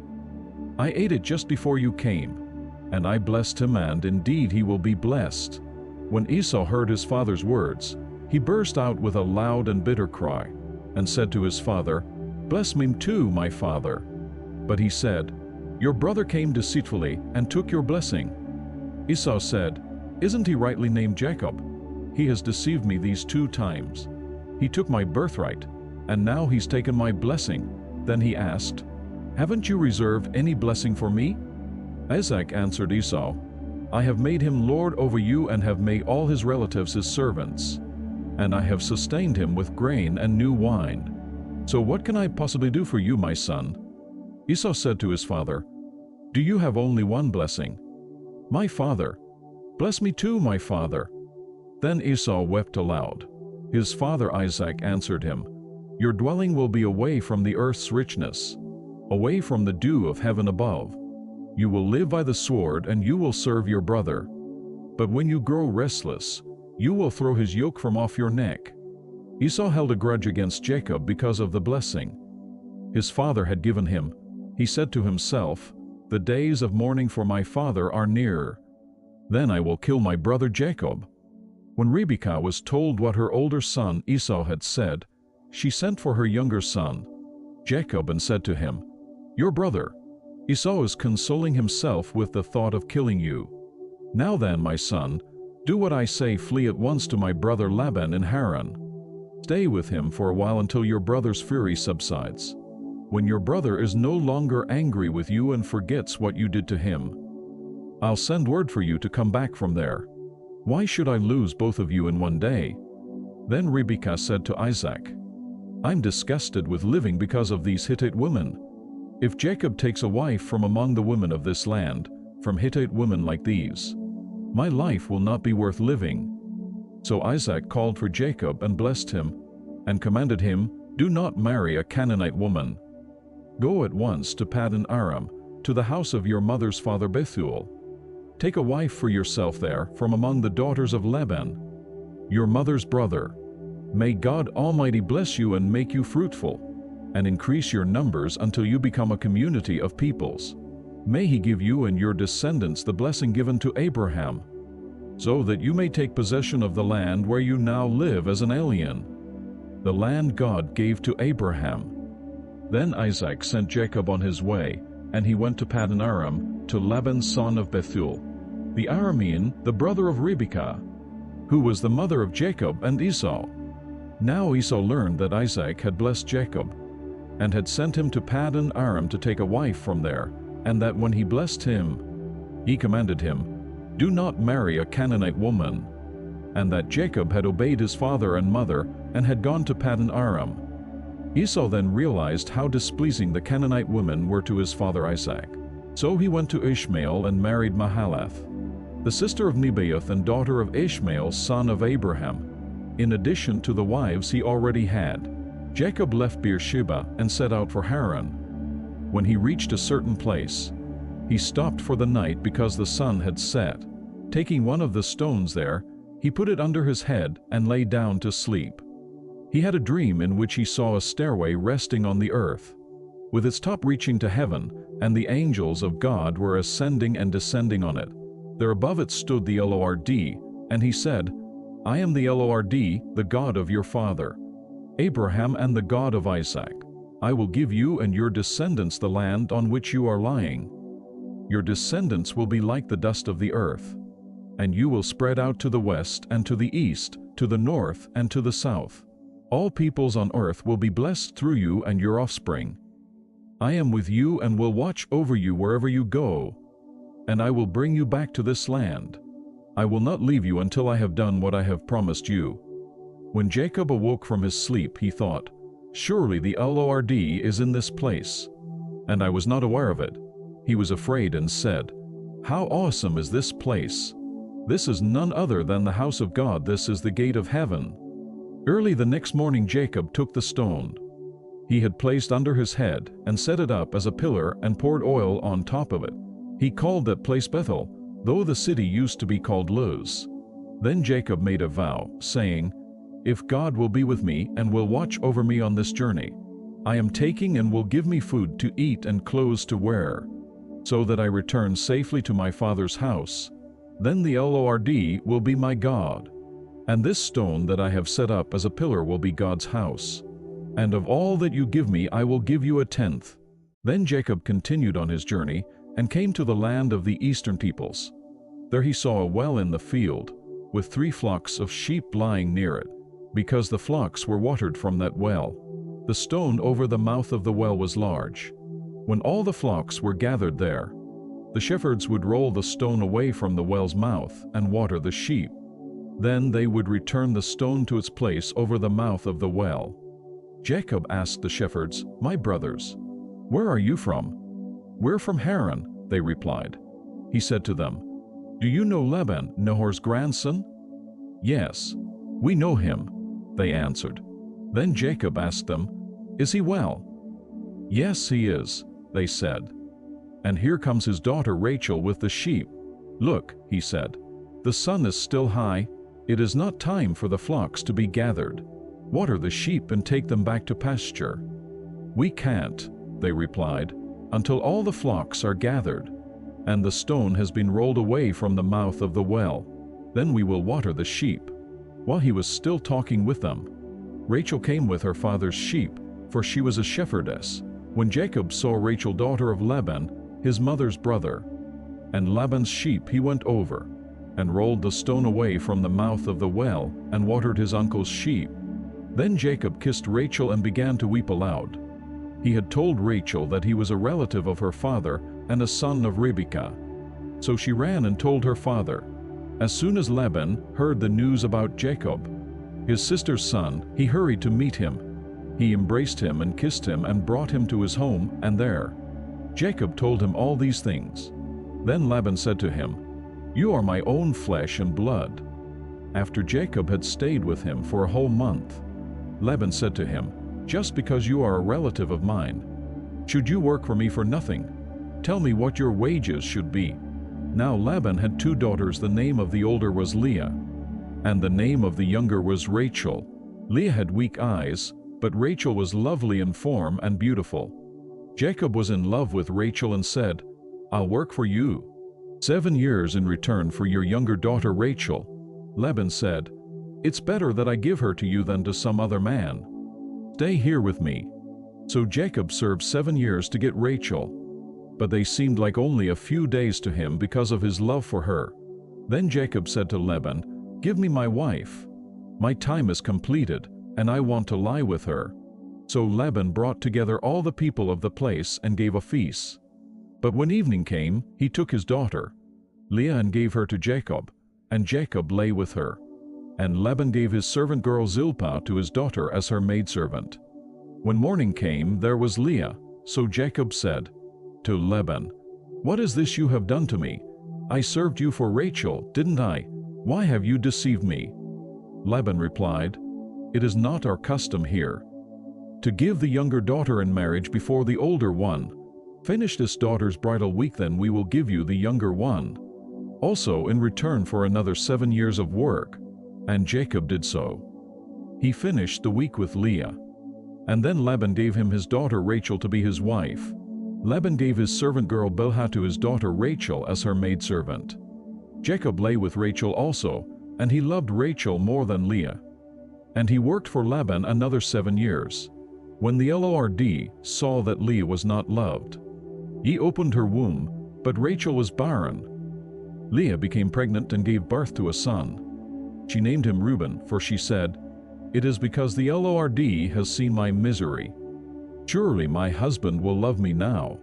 She conceived again, and when she gave birth to a son, she said, "Because the Lord heard that I am not loved, he gave me this one too." So she named him Simeon.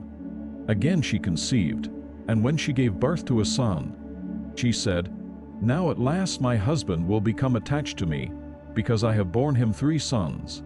So he was named Levi. She conceived again, and when she gave birth to a son, she said, "This time I will praise the Lord." So she named him Judah. Then she stopped having children. When Rachel saw that she was not bearing Jacob any children, she became jealous of her sister. So she said to Jacob, "Give me children or I'll die." Jacob became angry with her and said, "Am I in the place of God? Who has kept you from having children?" Then she said, "Here is Bilhah, my maidservant. Sleep with her so that she can bear children for me, and that through her I too can build a family." So she gave him her servant Bilhah as a wife. Jacob slept with her, and she became pregnant and bore him a son. Then Rachel said, "God has vindicated me. He has listened to my plea and given me a son." Because of this she named him Dan. Rachel's servant Bilhah conceived again and bore Jacob a second son. Then Rachel said, "I have had a great struggle with my sister, and I have won."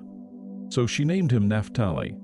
When Leah saw that she had stopped having children, she took her maidservant Zilpah and gave her to Jacob as a wife.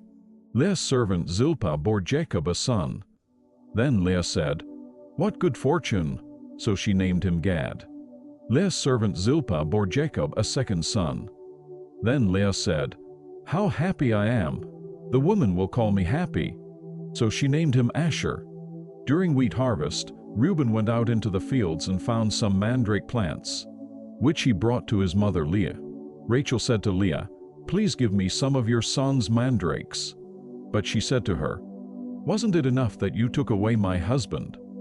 Will you take my son's mandrakes too?" "Very well." Rachel said, "He can sleep with you tonight in return for your son's mandrakes." So when Jacob came in from the fields that evening, Leah went out to meet him. "You must sleep with me," she said. "I have hired you with my son's mandrakes." So he slept with her that night. God listened to Leah, and she became pregnant and bore Jacob a fifth son. Then Leah said, "God has rewarded me for giving my maidservant to my husband." So she named him Issachar. Leah conceived again and bore Jacob a sixth son. Then Leah said, "God has presented me with a precious gift. This time my husband will treat me with honor, because I have borne him 6 sons." So she named him Zebulun. Some time later she gave birth to a daughter and named her Dinah. Then God remembered Rachel. He listened to her and opened her womb. She became pregnant and gave birth to a son, and said, "God has taken away my disgrace." She named him Joseph and said, "May the Lord add to me another son." After Rachel gave birth to Joseph, Jacob said to Laban, "Send me on my way, so I can go back to my own homeland. Give me my wives and children, for whom I have served you, and I will be on my way. You know how much work I've done for you." But Laban said to him, "If I have found favor in your eyes, please stay. I have learned by divination that the Lord has blessed me because of you." He added, "Name your wages, and I will pay them." Jacob said to him, "You know how I have worked for you, and how your livestock has fared under my care. The little you had before I came has increased greatly, and the Lord has blessed you wherever I have been. But now, when may I do something for my own household?" "What shall I give you?" he asked. "Don't give me anything," Jacob replied. "But if you will do this one thing for me, I will go on tending your flocks and watching over them. Let me go through all your flocks today and remove from them every speckled or spotted sheep, every dark-colored lamb, and every spotted or speckled goat. They will be my wages, and my honesty will testify for me in the future. Whenever you check on the wages you have paid me, any goat in my possession that is not speckled or spotted, or any lamb that is not dark-colored, will be considered stolen." "Agreed," said Laban. "Let it be as you have said." That same day he removed all the male goats that were streaked or spotted, and all the speckled or spotted female goats, all that had white on them, and all the dark-colored lambs, and he placed them in the care of his sons. Then he put a 3-day journey between himself and Jacob, while Jacob continued to tend the rest of Laban's flocks. Jacob, however, took fresh-cut branches from poplar, almond and plane trees, and made white stripes on them by peeling the bark, and exposing the white inner wood of the branches. Then he placed the peeled branches in all the watering troughs, so that they would be directly in front of the flocks when they came to drink. When the flocks were in heat and came to drink, they made it in front of the branches, and they bore young that were streaked or speckled or spotted. Jacob set apart the young of the flock by themselves, but made the rest face the streaked and dark-colored animals that belonged to Laban. Thus he made separate flocks for himself, and did not put them with Laban's animals. Whenever the stronger females were in heat, Jacob would place the branches in the troughs in front of the animals, so they would mate near the branches. But if the animals were weak, he would not place them there. So the weak animals went to Laban, and the strong ones to Jacob. In this way the man grew exceedingly prosperous, and came to own large flocks, and maidservants and menservants, and camels and donkeys. Jacob heard that Laban's sons were saying, "Jacob has taken everything our father owned, and has gained all this wealth from what belonged to our father." And Jacob noticed that Laban's attitude toward him was not what it had been. Then the Lord said to Jacob, "Go back to the land of your fathers and to your relatives, and I will be with you." So Jacob sent word to Rachel and Leah to come out to the fields where his flocks were. He said to them, "I see that your father's attitude toward me is not what it was before, but the God of my father has been with me. You know that I've worked for your father with all my strength. Yet your father has cheated me by changing my wages 10 times. However, God has not allowed him to harm me.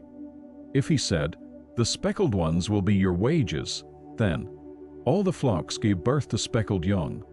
And if he said, 'The streaked ones will be your wages,' then all the flocks bore streaked young. So God has taken away your father's livestock and has given them to me. In breeding season I once had a dream, in which I looked up and saw that the male goats mating with the flock were streaked, speckled or spotted. The angel of God said to me in the dream, 'Jacob.' I answered, 'Here I am.' And he said, 'Look up and see that all the male goats mating with the flock are streaked, speckled or spotted, for I have seen all that Laban has been doing to you.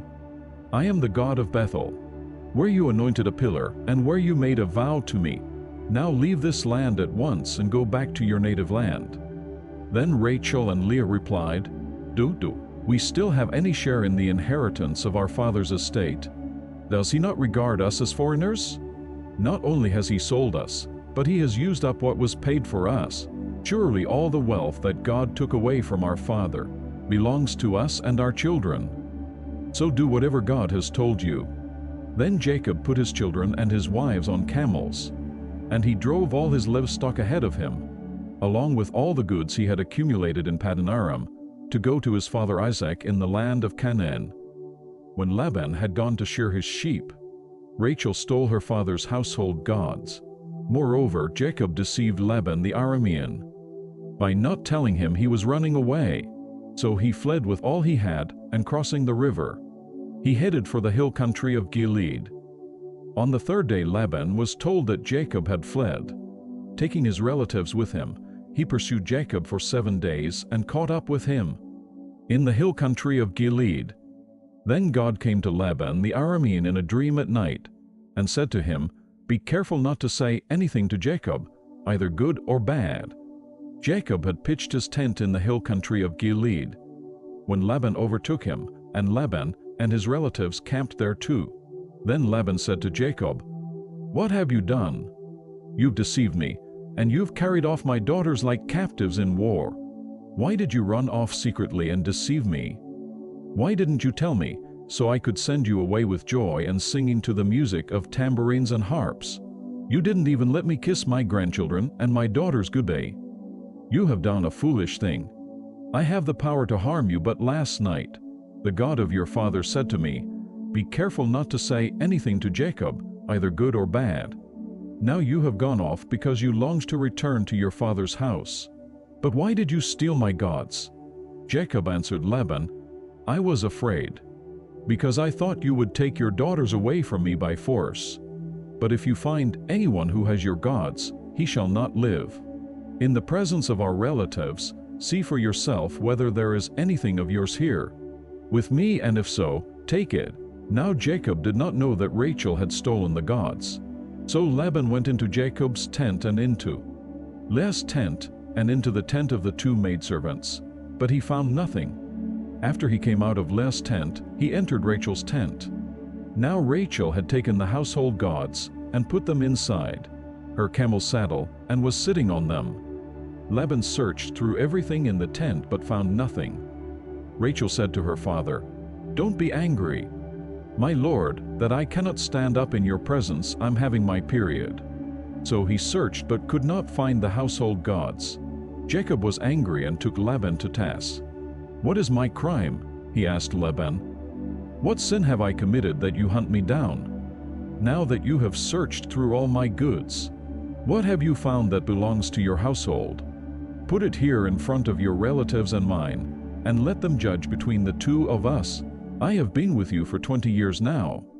Your sheep and goats have not miscarried, nor have I eaten rams from your flocks. I did not bring you animals torn by wild beasts. I bore the loss myself. And you demanded payment from me for whatever was stolen by day or night. This was my situation. The heat consumed me in the daytime and the cold at night, and sleep fled from my eyes. It was like this for the 20 years I was in your household. I worked for you 14 years for your 2 daughters and 6 years for your flocks, and you changed my wages 10 times. If the God of my father, the God of Abraham and the fear of Isaac, had not been with me, you would surely have sent me away empty-handed. But God has seen my hardship and the toil of my hands. And last night he rebuked you. Laban answered Jacob, the women are my daughters, the children are my children, and the flocks are my flocks. All you see is mine. Yet what can I do today about these daughters of mine, or about the children they have borne? Come now, let's make a covenant, you and I, and let it serve as a witness between us. So Jacob took a stone and set it up as a pillar. He said to his relatives, gather some stones. So they took stones and piled them in a heap, and they ate there by the heap. Laban called it Jegar-sahadutha, and Jacob called it Gilead. Laban said, this heap is a witness between you and me today. That is why it was called Gilead. It was also called Mizpah, because he said, may the Lord keep watch between you and me when we are away from each other. If you mistreat my daughters, or if you take any wives besides my daughters, even though no one is with us, remember that God is a witness between you and me.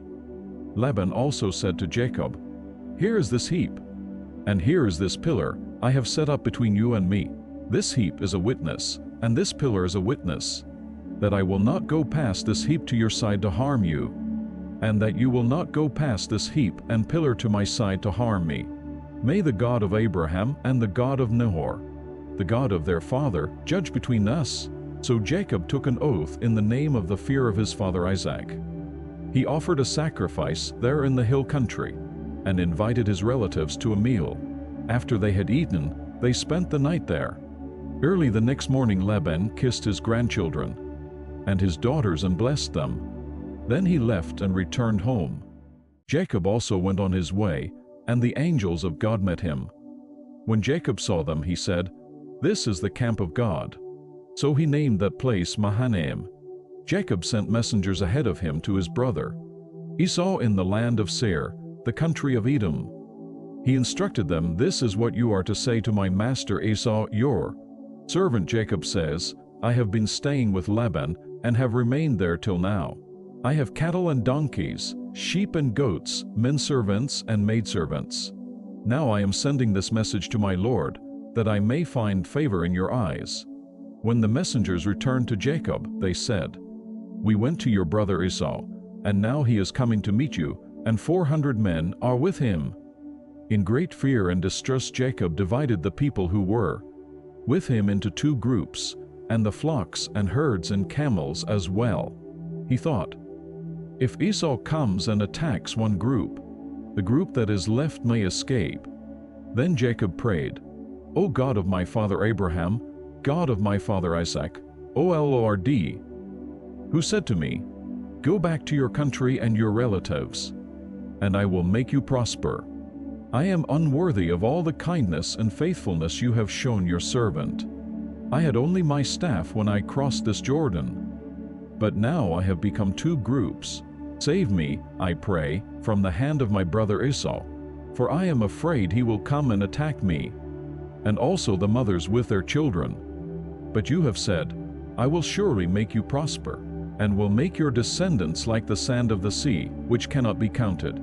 He spent the night there, and from what he had with him, he selected a gift for his brother Esau, 200 female goats and 20 male goats, 200 ewes and 20 rams, 30 female camels with their young, 40 cows and 10 bulls, and 20 female donkeys and 10 male donkeys. He put them in the care of his servants. each herd by itself, and said to his servants, "Go ahead of me, and keep some space between the herds." He instructed the one in the lead, "When my brother Esau meets you and asks, 'To whom do you belong? And where are you going? And who owns all these animals in front of you?' Then you are to say, 'They belong to your servant Jacob. They are a gift sent to my lord Esau, and he is coming behind us.'" He also instructed the second, the third, and all the others who followed the herds, "You are to say the same thing to Esau when you meet him. And be sure to say, 'Your servant Jacob is coming behind us.'" For he thought, "I will pacify him with these gifts. I am sending on ahead later. When I see him, perhaps he will receive me." So Jacob's gifts went on ahead of him, but he himself spent the night in the camp. That night Jacob got up and took his 2 wives, his 2 maidservants, and his 11 sons, and crossed the ford of the Jabbok. After he had sent them across the stream, he sent over all his possessions. So Jacob was left alone, and a man wrestled with him till daybreak. When the man saw that he could not overpower him, he touched the socket of Jacob's hip so that his hip was wrenched as he wrestled with the man. Then the man said, "Let me go, for it is daybreak." But Jacob replied, "I will not let you go unless you bless me." The man asked him, "What is your name?" "Jacob," he answered. Then the man said, "Your name will no longer be Jacob, but Israel, because you have struggled with God and with men and have overcome." Jacob said, "Please tell me your name." But he replied, "Why do you ask my name?" Then he blessed him there. So Jacob called the place Peniel, saying, "It is because I saw God face to face, and yet my life was spared." The sun rose above him as he passed Peniel, and he was limping because of his hip. Therefore to this day the Israelites do not eat the tendon attached to the socket of the hip, because the socket of Jacob's hip was touched near the tendon. Jacob looked up, and there was Esau, coming with his 400 men. So he divided the children among Leah, Rachel, and the 2 maidservants. He put the maidservants and their children in front, Leah and her children next, and Rachel and Joseph in the rear. He himself went on ahead and bowed down to the ground 7 times, as he approached his brother. But Esau ran to meet Jacob and embraced him. He threw his arms around his neck and kissed him, and they wept. Then Esau looked up and saw the women and children. "Who are these with you?" he asked. Jacob answered, "They are the children God has graciously given your servant." Then the maidservants and their children approached and bowed down. Next, Leah and her children came and bowed down. Last of all came Joseph and Rachel, and they too bowed down. Esau asked, "What do you mean by all these droves?" "I met to find favor in your eyes, my lord," he said. But Esau said, "I already have plenty, my brother. Keep what you have for yourself." "No, please," said Jacob. "If I have found favor in your eyes, accept this gift from me. For to see your face is like seeing the face of God. Now that you have received me favorably, please accept the present that was brought to you, for God has been gracious to me, and I have all I need." And because Jacob insisted, Esau accepted it. Then Esau said, "Let us be on our way, I'll accompany you." But Jacob said to him, "My lord knows that the children are tender, and that I must care for the ewes and cows that are nursing their young. If they are driven hard just one day, all the animals will die. So let my lord go on ahead of his servant, while I move along slowly at the pace of the droves before me and that of the children, until I come to my lord in Seir." Esau said, "Then let me leave some of my men with you." "But why do that?" Jacob asked. "Just let me find favor in the eyes of my lord." So that day Esau started on his way back to Seir. Jacob, however, went to Succoth, where he built a place for himself and made shelters for his livestock. That is why the place is called Succoth. After Jacob came from Paddan Aram, he arrived safely at the city of Shechem in Canaan, and camped within sight of the city. For 100 pieces of silver he bought from the sons of Hamor, the father of Shechem, the plot of ground where he pitched his tent.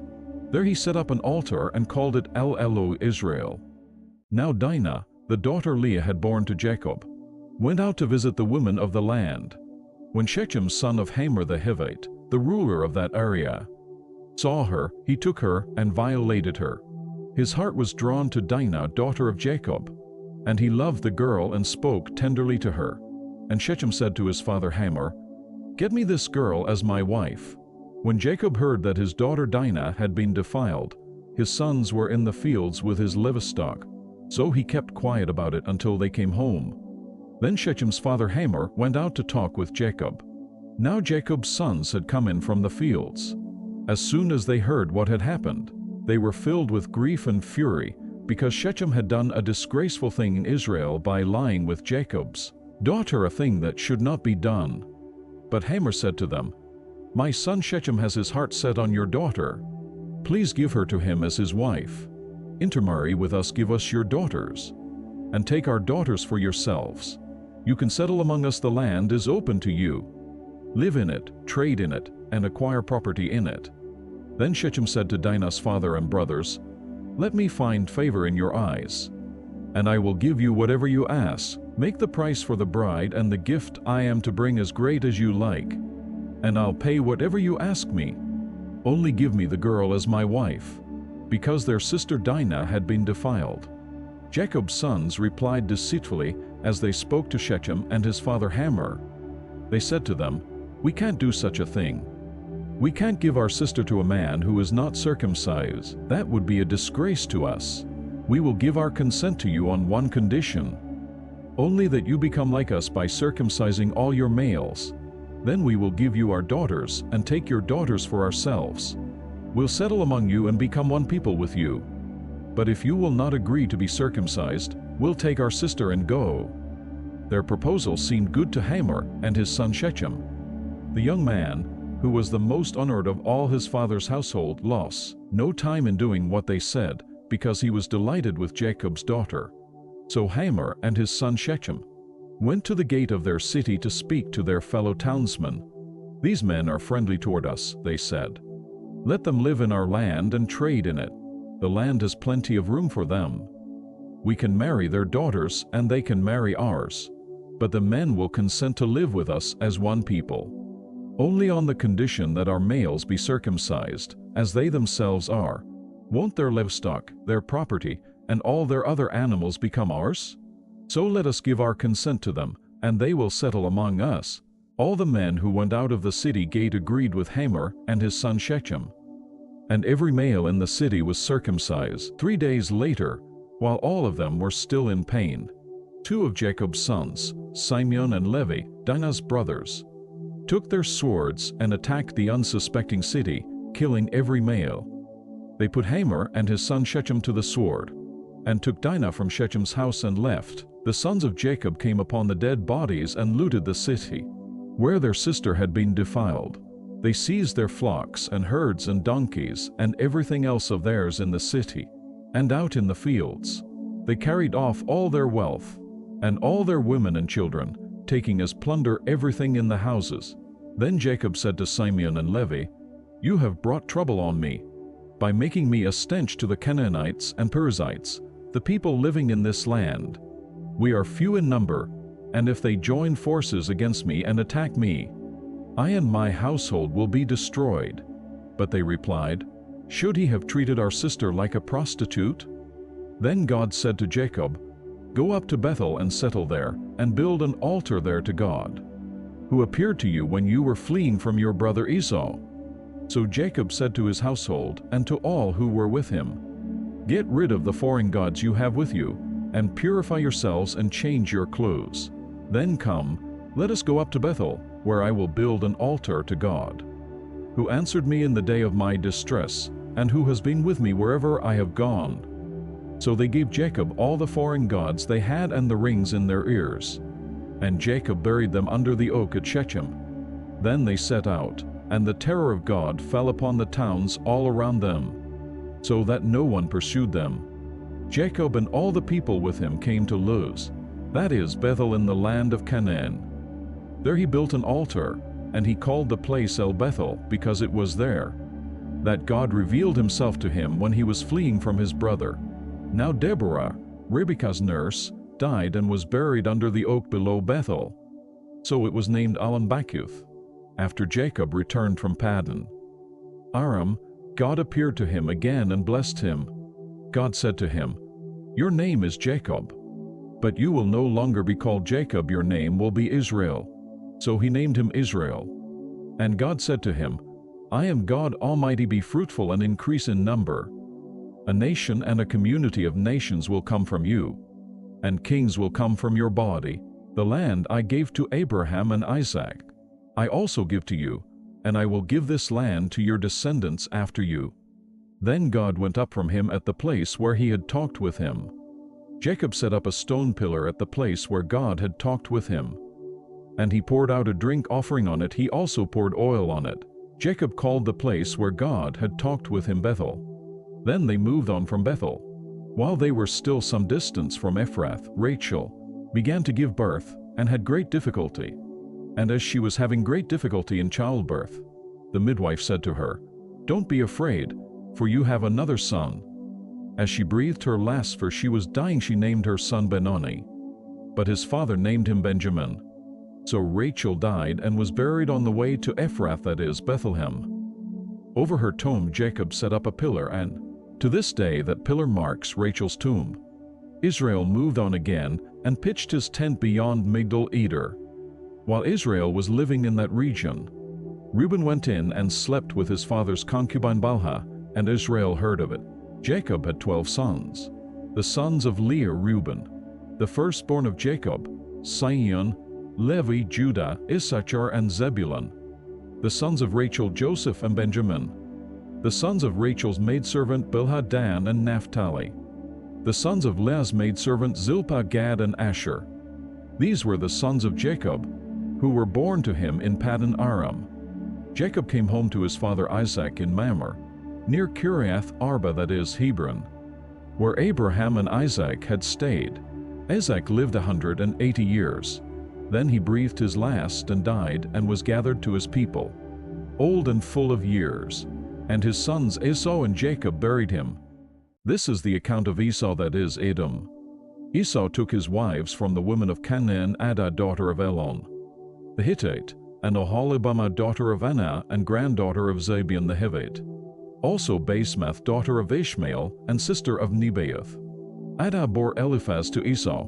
Basemath bore Reuel. And Oholibamah bore Jeush, Jalam, and Korah. These were the sons of Esau, who were born to him in Canaan. Esau took his wives and sons and daughters and all the members of his household, as well as his livestock and all his other animals, and all the goods he had acquired in Canaan, and moved to a land some distance from his brother Jacob. Their possessions were too great for them to remain together. The land where they were staying could not support them both because of their livestock. So Esau, that is, Edom, settled in the hill country of Seir. This is the account of Esau, the father of the Edomites in the hill country of Seir.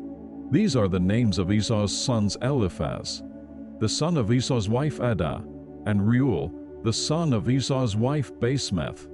The sons of Eliphaz: Teman, Omar, Zepho, Gatam, and Kenaz. Esau's son Eliphaz also had a concubine named Timnah, who bore him Amalek. These were grandsons of Esau's wife Adah. The sons of Reuel: Nahath, Zerah, Shammah, and Mizah. These were grandsons of Esau's wife Basemath. The sons of Esau's wife Oholibamah, daughter of Anah and granddaughter of Zibeon, whom she bore to Esau: Jeush, Jalam, and Korah. These were the chiefs among Esau's descendants, the sons of Eliphaz. The firstborn of Esau chiefs: Timon, Omar, Zepho, Kenaz, Korah, Gatam, and Amalek. These were the chiefs descended from Eliphaz in Edom. They were grandsons of Adah. The sons of Esau's son Reuel: chiefs: Nahath, Zerah, Shammah, and Mizah. These were the chiefs descended from Reuel in Edom. They were grandsons of Esau's wife Basemath. The sons of Esau's wife Oholibamah: chiefs: Jeush, Jalam, and Korah. These were the chiefs descended from Esau's wife Oholibamah, daughter of Anah. These were the sons of Esau, that is, Edom, and these were their chiefs. These were the sons of Seir the Horite, who were living in the region: Lutan, Shobal, Zibeon, Anah. Dishon, Ezer, and Dishon. These sons of Seir and Edom were Horite chiefs. The sons of Lutan, Hori, and Homam. Timnah was Lutan's sister. The sons of Shobal, Alvan, Manahath, Ebal, Shepho, and Onam. The sons of Zabion, Aya, and Anah.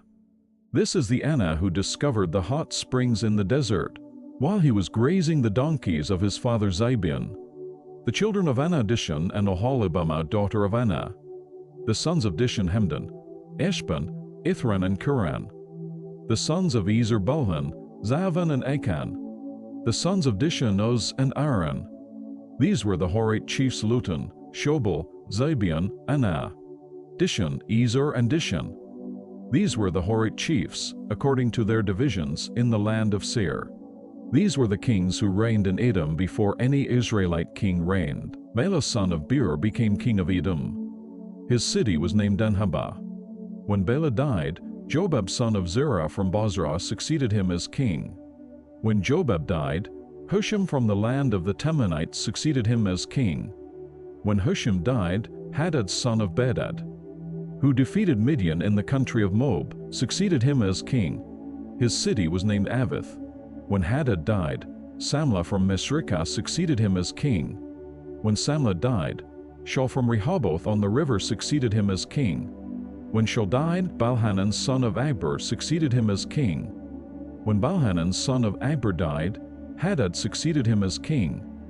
His city was named Pau, and his wife's name was Mehetabel daughter of Matred, the daughter of Mezahab. These were the chiefs descended from Esau by name, according to their clans and regions: Timnah, Alva, Jetheth, Oholibamah, Elapainan, Kenaz, Teman, Mibzar, Magdiel, and Iram. These were the chiefs of Edom, according to their settlements in the land they occupied. This was Esau, the father of the Edomites. Jacob lived in the land where his father had stayed, the land of Canaan. This is the account of Jacob. Joseph, a young man of 17, was tending the flocks with his brothers, the sons of Bilhah and the sons of Zilpah, his father's wives, and he brought their father a bad report about them. Now Israel loved Joseph more than any of his other sons, because he had been born to him in his old age, and he made a richly ornamented robe for him. When his brothers saw that their father loved him more than any of them, they hated him and could not speak a kind word to him. Joseph had a dream, and when he told it to his brothers, they hated him all the more. He said to them, "Listen to this dream I had. We were binding sheaves of grain out in the field when suddenly my sheaf rose and stood upright, while your sheaves gathered around mine and bowed down to it." His brothers said to him, "Do you intend to reign over us? Will you actually rule us?" And they hated him all the more because of his dream and what he had said. Then he had another dream, and he told it to his brothers. "Listen," he said, "I had another dream. And this time the sun and moon and 11 stars were bowing down to me."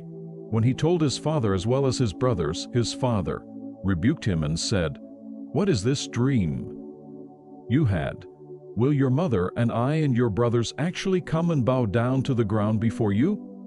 His brothers were jealous of him, but his father kept the matter in mind. Now his brothers had gone to graze their father's flocks near Shechem. And Israel said to Joseph, "As you know, your brothers are grazing the flocks near Shechem. Come, I am going to send you to them." "Very well," he replied. So he said to him, "Go and see if all is well with your brothers, and with the flocks, and bring word back to me." Then he sent him off from the valley of Hebron.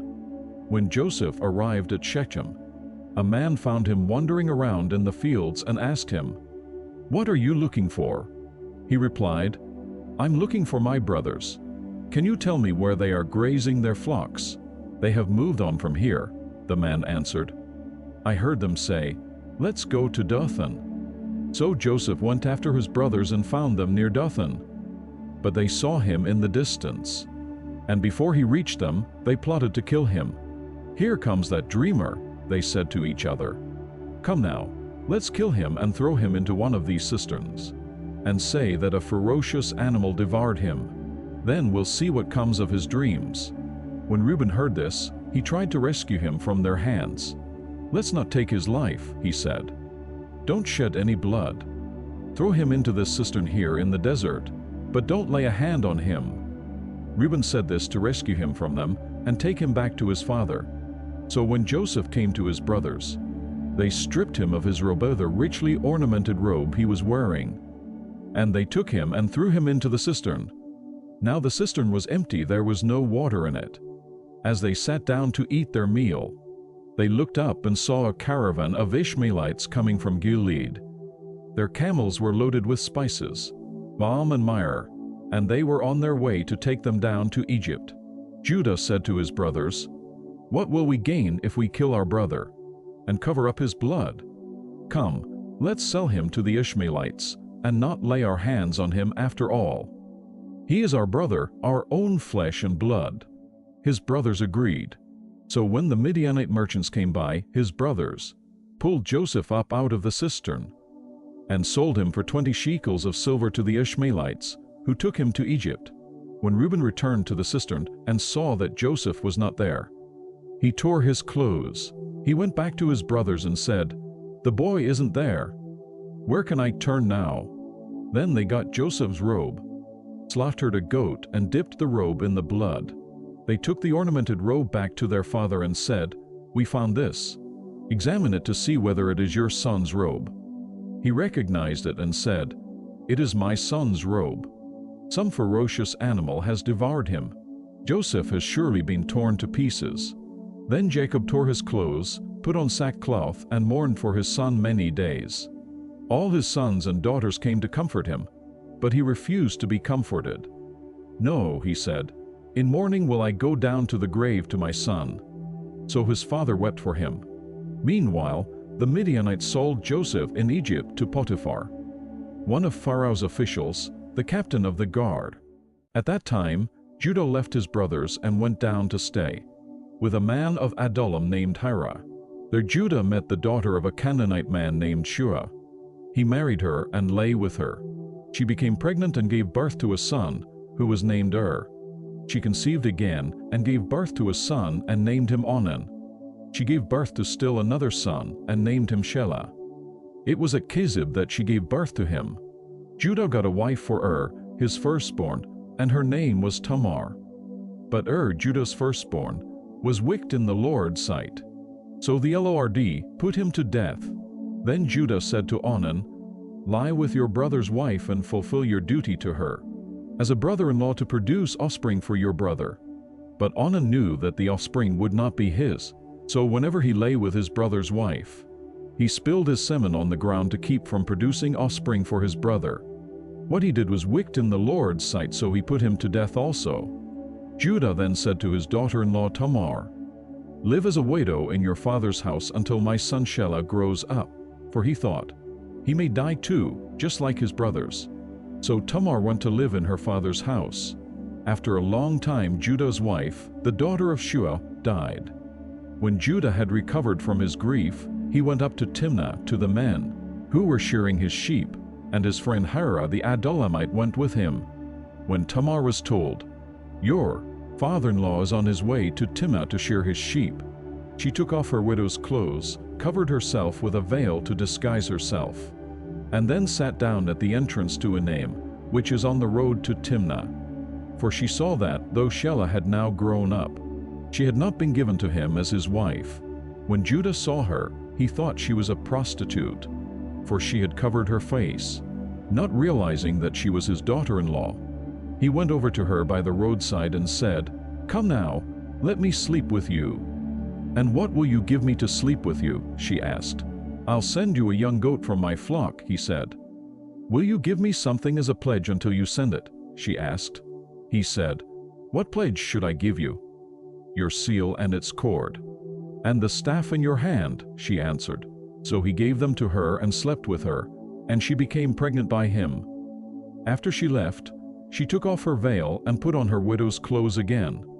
Meanwhile Judah sent the young goat by his friend, the Adullamite, in order to get his pledge back from the woman, but he did not find her. He asked the men who lived there, "Where is the shrine prostitute who was beside the road at Enaim?" "There hasn't been any shrine prostitute here," they said. So he went back to Judah and said, "I didn't find her." Besides, the men who live there said, "There hasn't been any shrine prostitute here." Then Judah said, "Let her keep what she has, or we will become a laughingstock. After all, I did send her this young goat, but you didn't find her." About 3 months later, Judah was told, "Your daughter-in-law Tamar is guilty of prostitution, and as a result she is now pregnant." Judah said, "Bring her out and have her burned to death." As she was being brought out, she sent a message to her father-in-law. "I am pregnant by the man who owns these," she said. And she added, "See if you recognize whose seal and cord and staff these are." Judah recognized them and said, "She is more righteous than I, since I wouldn't give her to my son Shelah." And he did not sleep with her again. When the time came for her to give birth, there were twin boys in her womb. As she was giving birth, one of them put out his hand. So the midwife took a scarlet thread and tied it on his wrist and said, "This one came out first." But when he drew back his hand, his brother came out. And she said, "So this is how you have broken out." And he was named Perez. Then his brother, who had the scarlet thread on his wrist, came out, and he was given the name Zerah. Now Joseph had been taken down to Egypt. Potiphar, an Egyptian who was one of Pharaoh's officials, the captain of the guard, bought him from the Ishmaelites who had taken him there. The Lord was with Joseph, and he prospered. And he lived in the house of his Egyptian master. When his master saw that the Lord was with him, and that the Lord gave him success in everything he did, Joseph found favor in his eyes and became his attendant. Potiphar put him in charge of his household, and he entrusted to his care everything he owned. From the time he put him in charge of his household and of all that he owned, the Lord blessed the household of the Egyptian because of Joseph. The blessing of the Lord was on everything Potiphar had, both in the house and in the field. So he left in Joseph's care everything he had with Joseph in charge. He did not concern himself with anything except the food he ate. Now Joseph was well-built and handsome. And after a while his master's wife took notice of Joseph and said, "Come to bed with me." But he refused. "With me in charge," he told her, "my master does not concern himself with anything in the house. Everything he owns he has entrusted to my care. No one is greater in this house than I am. My master has withheld nothing from me except you, because you are his wife. How then could I do such a wicked thing and sin against God?" And though she spoke to Joseph day after day, he refused to go to bed with her or even be with her. One day he went into the house to attend to his duties, and none of the household servants was inside. She caught him by his cloak and said, "Come to bed with me." But he left his cloak in her hand and ran out of the house. When she saw that he had left his cloak in her hand and had run out of the house, she called her household servants. "Look," she said to them, "this Hebrew has been brought to us to make sport of us. He came in here to sleep with me, but I screamed. When he heard me scream for help, he left his cloak beside me and ran out of the house." She kept his cloak beside her until his master came home. Then she told him this story, "That Hebrew slave you brought us came to me to make sport of me, but as soon as I screamed for help, he left his cloak beside me and ran out of the house." When his master heard the story his wife told him, saying, "This is how your slave treated me," he burned with anger. Joseph's master took him and put him in prison, the place where the king's prisoners were confined. But while Joseph was there in the prison, the Lord was with him. He showed him kindness and granted him favor in the eyes of the prison warden. So the warden put Joseph in charge of all those held in the prison, and he was made responsible for all that was done there. The warden paid no attention to anything under Joseph's care, because the Lord was with Joseph and gave him success in whatever he did. Some time later, the cupbearer and the baker of the king of Egypt offended their master, the king of Egypt. Pharaoh was angry with his two officials, the chief cupbearer and the chief baker, and put them in custody in the house of the captain of the guard, in the same prison where Joseph was confined. The captain of the guard assigned them to Joseph, and he attended them. after they had been in custody for some time, each of the two men, the cupbearer and the baker of the king of Egypt, who were being held in prison, had a dream the same night, and each dream had a meaning of its own. When Joseph came to them the next morning, he saw that they were dejected. So he asked Pharaoh's officials who were in custody with him in his master's house, "Why are your faces so sad today?" "We both had dreams," they answered, "but there is no one to interpret them." Then Joseph said to them, "Do not interpretations belong to God? Tell me your dreams." So the chief cupbearer told Joseph his dream. He said to him, "In my dream I saw a vine in front of me, and on the vine were 3 branches.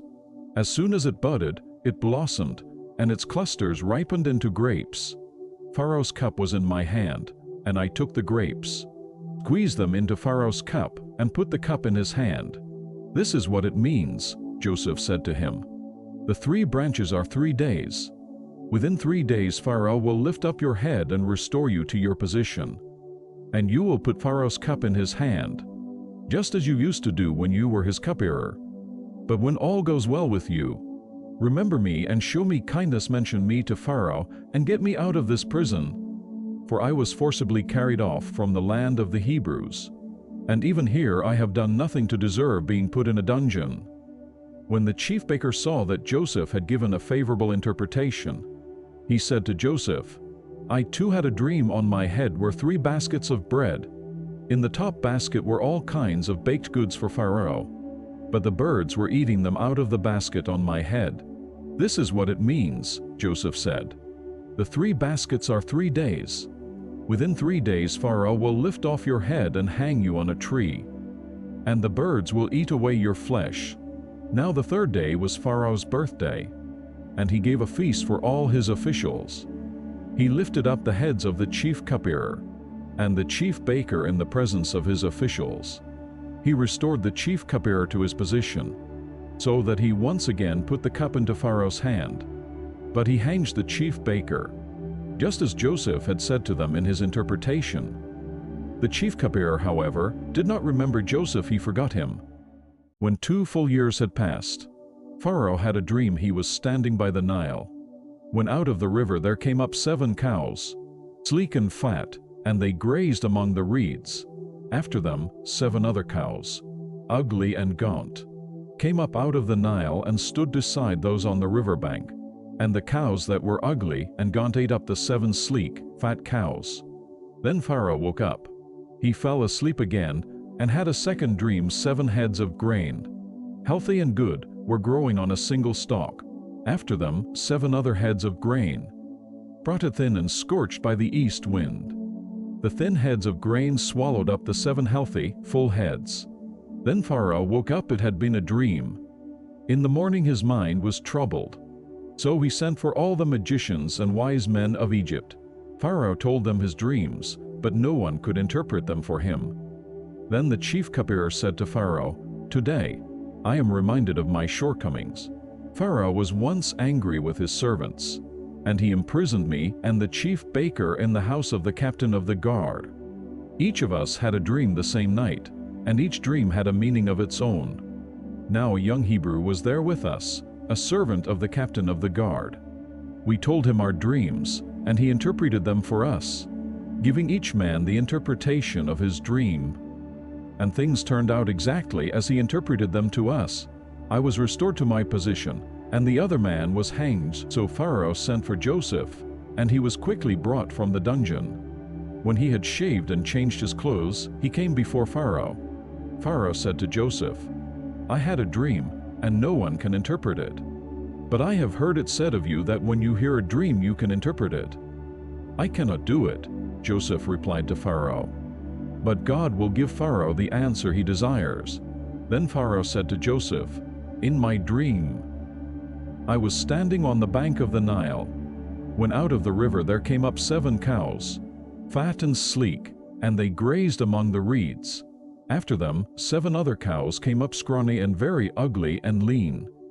I had never seen such ugly cows in all the land of Egypt. The lean, ugly cows ate up the 7 fat cows that came up first. But even after they ate them, No one could tell that they had done so. They looked just as ugly as before. Then I woke up. In my dreams I also saw 7 heads of grain, full and good, growing on a single stalk. After them 7 other heads, sprouted, withered, and thin, and scorched by the east wind. The thin heads of grain swallowed up the 7 good heads. I told this to the magicians, but none could explain it to me. Then Joseph said to Pharaoh, "The dreams of Pharaoh are one and the same. God has revealed to Pharaoh what he is about to do. The 7 good cows are 7 years, and the 7 good heads of grain are 7 years. It is one and the same dream. The 7 lean, ugly cows that came up afterward are 7 years, and so are the 7 worthless heads of grain scorched by the east wind. They are 7 years of famine. It is just as I said to Pharaoh. God has shown Pharaoh what he is about to do. 7 years of great abundance are coming throughout the land of Egypt, but 7 years of famine will follow them. Then all the abundance in Egypt will be forgotten, and the famine will ravage the land. The abundance in the land will not be remembered, because the famine that follows it will be so severe." The reason the dream was given to Pharaoh in 2 forms is that the matter has been firmly decided by God, and God will do it soon. And now let Pharaoh look for a discerning and wise man, and put him in charge of the land of Egypt. Let Pharaoh appoint commissioners over the land to take 1/5 of the harvest of Egypt. During the 7 years of abundance, they should collect all the food of these good years that are coming and store up the grain under the authority of Pharaoh, to be kept in the cities for food. This food should be held in reserve for the country, to be used during the 7 years of famine that will come upon Egypt, so that the country may not be ruined by the famine. The plan seemed good to Pharaoh and to all his officials. So Pharaoh asked them, "Can we find anyone like this man, one in whom is the Spirit of God?" Then Pharaoh said to Joseph, "Since God has made all this known to you, there is no one so discerning and wise as you. You shall be in charge of my palace, and all my people are to submit to your orders. Only with respect to the throne will I be greater than you." So Pharaoh said to Joseph, "I hereby put you in charge of the whole land of Egypt." Then Pharaoh took his signet ring from his finger and put it on Joseph's finger. He dressed him in robes of fine linen and put a gold chain around his neck. He had him ride in a chariot as his second in command, and men shouted before him, "Make way!" Thus he put him in charge of the whole land of Egypt. Then Pharaoh said to Joseph, "I am Pharaoh, but without your word no one will lift hand or foot in all Egypt." Pharaoh gave Joseph the name Zaphenath-Paneah and gave him Asenath, daughter of Potiphera, priest of On, to be his wife. And Joseph went throughout the land of Egypt. Joseph was 30 years old when he entered the service of Pharaoh, king of Egypt. And Joseph went out from Pharaoh's presence and traveled throughout Egypt. During the 7 years of abundance the land produced plentifully. Joseph collected all the food produced in those 7 years of abundance in Egypt, and stored it in the cities. In each city he put the food grown in the fields surrounding it. Joseph stored up huge quantities of grain, like the sand of the sea. It was so much that he stopped keeping records because it was beyond measure. Before the years of famine came, 2 sons were born to Joseph by Asenath, daughter of Potiphera, priest of On. Joseph named his firstborn Manasseh and said, "It is because God has made me forget all my trouble and all my father's household." The second son he named Ephraim and said, "It is because God has made me fruitful in the land of my suffering." The 7 years of abundance in Egypt came to an end, and the 7 years of famine began, just as Joseph had said. There was famine in all the other lands, but in the whole land of Egypt there was food. When all Egypt began to feel the famine, the people cried to Pharaoh for food. Then Pharaoh told all the Egyptians, "Go to Joseph and do what he tells you."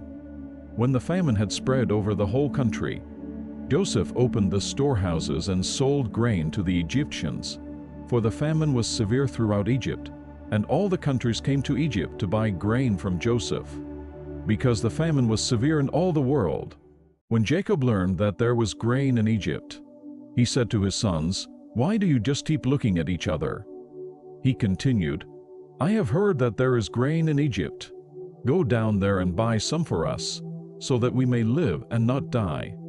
Then 10 of Joseph's brothers went down to buy grain from Egypt. But Jacob did not send Benjamin, Joseph's brother, with the others, because he was afraid that harm might come to him.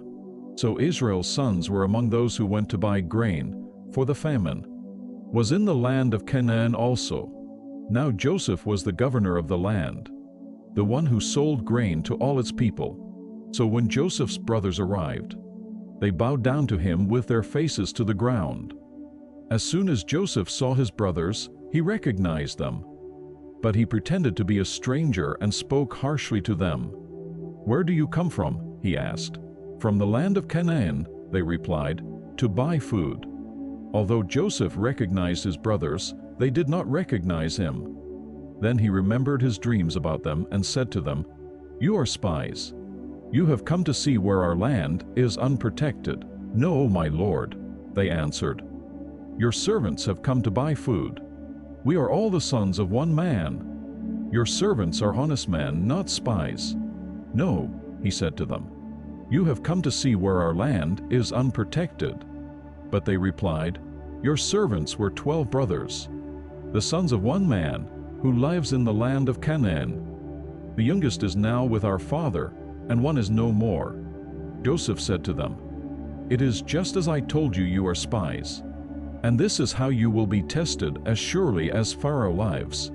You will not leave this place unless your youngest brother comes here. Send one of your number to get your brother. The rest of you will be kept in prison, so that your words may be tested to see if you are telling the truth. If you are not, then as surely as Pharaoh lives, you are spies." And he put them all in custody for 3 days. On the 3rd day, Joseph said to them, "Do this and you will live, for I fear God.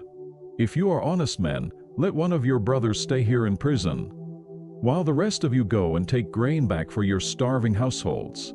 But you must bring your youngest brother to me, so that your words may be verified and that you may not die." This they proceeded to do. They said to one another, "Surely we are being punished because of our brother. We saw how distressed he was when he pleaded with us for his life. But we would not listen. That's why this distress has come upon us." Reuben replied, "Didn't I tell you not to sin against the boy? But you wouldn't listen. Now we must give an accounting for his blood." They did not realize that Joseph could understand them, since he was using an interpreter. He turned away from them and began to weep, but then turned back and spoke to them again. He had Simeon taken from them and bound before their eyes. Joseph gave orders to fill their bags with grain, to put each man's silver back in his sack, and to give them provisions for their journey. After this was done for them, they loaded their grain on their donkeys and left. At the place where they stopped for the night, one of them opened his sack to get feed for his donkey, and he saw his silver in the mouth of his sack. "My silver has been returned," he said to his brothers. "Here it is in my sack." Their hearts sank and they turned to each other, trembling, and said, "What is this that God has done to us?" When they came to their father Jacob in the land of Canaan, they told him all that had happened to them.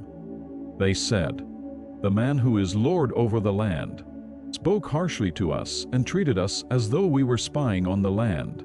But we said to him, 'We are honest men, we are not spies. We were 12 brothers, sons of one father. One is no more, and the youngest is now with our father in Canaan.' Then the man who is lord over the land said to us, 'This is how I will know whether you are honest men. Leave one of your brothers here with me, and take food for your starving households and go. But bring your youngest brother to me, so I will know that you are not spies but honest men. Then I will give your brother back to you, and you can trade in the land.' As they were emptying their sacks, there in each man's sack was his pouch of silver. When they and their father saw the money pouches, they were frightened. Their father Jacob said to them, 'You have deprived me of my children. Joseph is no more and Simeon is no more, and now you want to take Benjamin. Everything is against me.' Then Reuben said to his father, 'You may put both of my sons to death, if I do not bring him back to you. Entrust him to my care, and I will bring him back.' But Jacob said, "My son will not go down there with you. His brother is dead, and he is the only one left. If harm comes to him on the journey you are taking, you will bring my gray head down to the grave in sorrow." Now the famine was still severe in the land.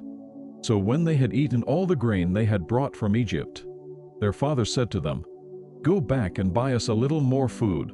But Judah said to him, "The man warned us solemnly, 'You will not see my face again unless your brother is with you. If you will send our brother along with us, we will go down and buy food for you. But if you will not send him, we will not go down.' Because the man said to us, 'You will not see my face again unless your brother is with you.'" Israel asked, "Why did you bring this trouble on me? By telling the man you had another brother?" They replied, "The man questioned us closely about ourselves and our family. 'Is your father still living?' he asked us. 'Do you have another brother?' We simply answered his questions. How were we to know he would say, 'Bring your brother down here'?" Then Judah said to Israel his father, "Send the boy along with me, and we will go at once, so that we and you and our children may live and not die. I myself will guarantee his safety. You can hold me personally responsible for him. If I do not bring him back to you and set him here before you, I will bear the blame before you all my life. As it is, if we had not delayed, we could have gone and returned twice." Then their father Israel said to them, "If it must be, then do this: put some of the best products of the land in your bags, and take them down to the man as a gift: a little balm and a little honey, some spices and myrrh, some pistachio nuts and almonds. Take double the amount of silver with you, for you must return the silver that was put back into the mouths of your sacks. Perhaps it was a mistake. Take your brother also and go back to the man at once. And may God Almighty grant you mercy before the man, so that he will let your other brother and Benjamin come back with you. As for me, if I am bereaved, I am bereaved." So the men took the gifts and doubled the amount of silver, and Benjamin also. They hurried down to Egypt and presented themselves to Joseph. When Joseph saw Benjamin with them, he said to the steward of his house, "Take these men to my house, slaughter an animal and prepare dinner. They are to eat with me at noon." The man did as Joseph told him and took the men to Joseph's house. Now the men were frightened when they were taken to his house. They thought, "We were brought here because of the silver that was put back into our sacks the first time. He wants to attack us and overpower us and seize us as slaves and take our donkeys." So they went up to Joseph's steward and spoke to him at the entrance to the house. "Please, sir," they said, "we came down here the first time to buy food. But at the place where we stopped for the night, we opened our sacks, and each of us found his silver the exact weight in the mouth of his sack. So we have brought it back with us. We have also brought additional silver with us to buy food. We don't know who put our silver in our sacks." "It's all right," he said. "Don't be afraid. Your God, the God of your father, has given you treasure in your sacks. I received your silver." Then he brought Simeon out to them. The steward took the men into Joseph's house, gave them water to wash their feet, and provided fodder for their donkeys. They prepared their gifts for Joseph's arrival at noon, because they had heard that they were to eat there.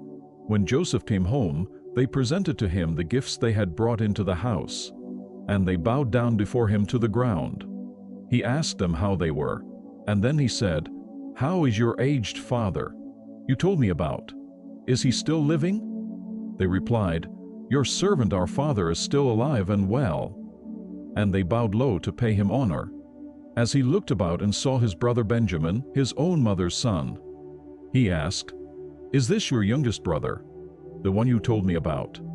And he said, "God be gracious to you, my son." Deeply moved at the sight of his brother, Joseph hurried out and looked for a place to weep. He went into his private room and wept there. After he had washed his face, he came out, and controlling himself, said, "Serve the food." They served him by himself, the brothers by themselves, and the Egyptians who ate with him by themselves, because Egyptians could not eat with Hebrews, for that is detestable to Egyptians. The men had been seated before him in the order of their ages, from the firstborn to the youngest, and they looked at each other in astonishment. When portions were served to them from Joseph's table, Benjamin's portion was 5 times as much as anyone else's, so they feasted and drank freely with him. Now Joseph gave these instructions to the steward of his house: "Fill the men's sacks with as much food as they can carry, and put each man's silver in the mouth of his sack. Then put my cup, the silver one, in the mouth of the youngest, 1 sack, along with the silver for his grain." And he did as Joseph said. As morning dawned, the men were sent on their way with their donkeys. They had not gone far from the city when Joseph said to his steward, "Go after those men at once, and when you catch up with them, say to them, 'Why have you repaid good with evil? Isn't this the cup my master drinks from and also uses for divination? This is a wicked thing you have done.'" When he caught up with them, he repeated these words to them. But they said to him, "Why does my lord say such things? Far be it from your servants to do anything like that. We even brought back to you from the land of Canaan the silver we found inside the mouths of our sacks. So why would we steal silver or gold from your master's house? If any of your servants is found to have it, he will die, and the rest of us will become my lord's slaves." "Very well then," he said, "let it be as you say. Whoever is found to have it will become my slave. The rest of you will be free from blame." Each of them quickly lowered his sack to the ground and opened it. Then the steward proceeded to search, beginning with the oldest and ending with the youngest, and the cup was found in Benjamin's sack. At this, they tore their clothes. Then they all loaded their donkeys and returned to the city. Joseph was still in the house when Judah and his brothers came in, and they threw themselves to the ground before him. Joseph said to them, "What is this you have done? Don't you know that a man like me can find things out by divination? What can we say to my lord?" Judah replied, "What can we say? How can we prove our innocence? God has uncovered your servant's guilt. We are now my lord's slaves to ourselves and the one who was found to have the cup." But Joseph said, "Far be it from me to do such a thing. Only the man who was found to have the cup will become my slave. The rest of you, go back to your father in peace." Then Judah went up to him and said, "Please, my lord, let your servant speak a word to my lord. Do not be angry with your servant, though you are equal to Pharaoh himself." My lord asked his servants, "Do you have a father or a brother?" And we answered, "We have an aged father, and there is a young son born to him in his old age.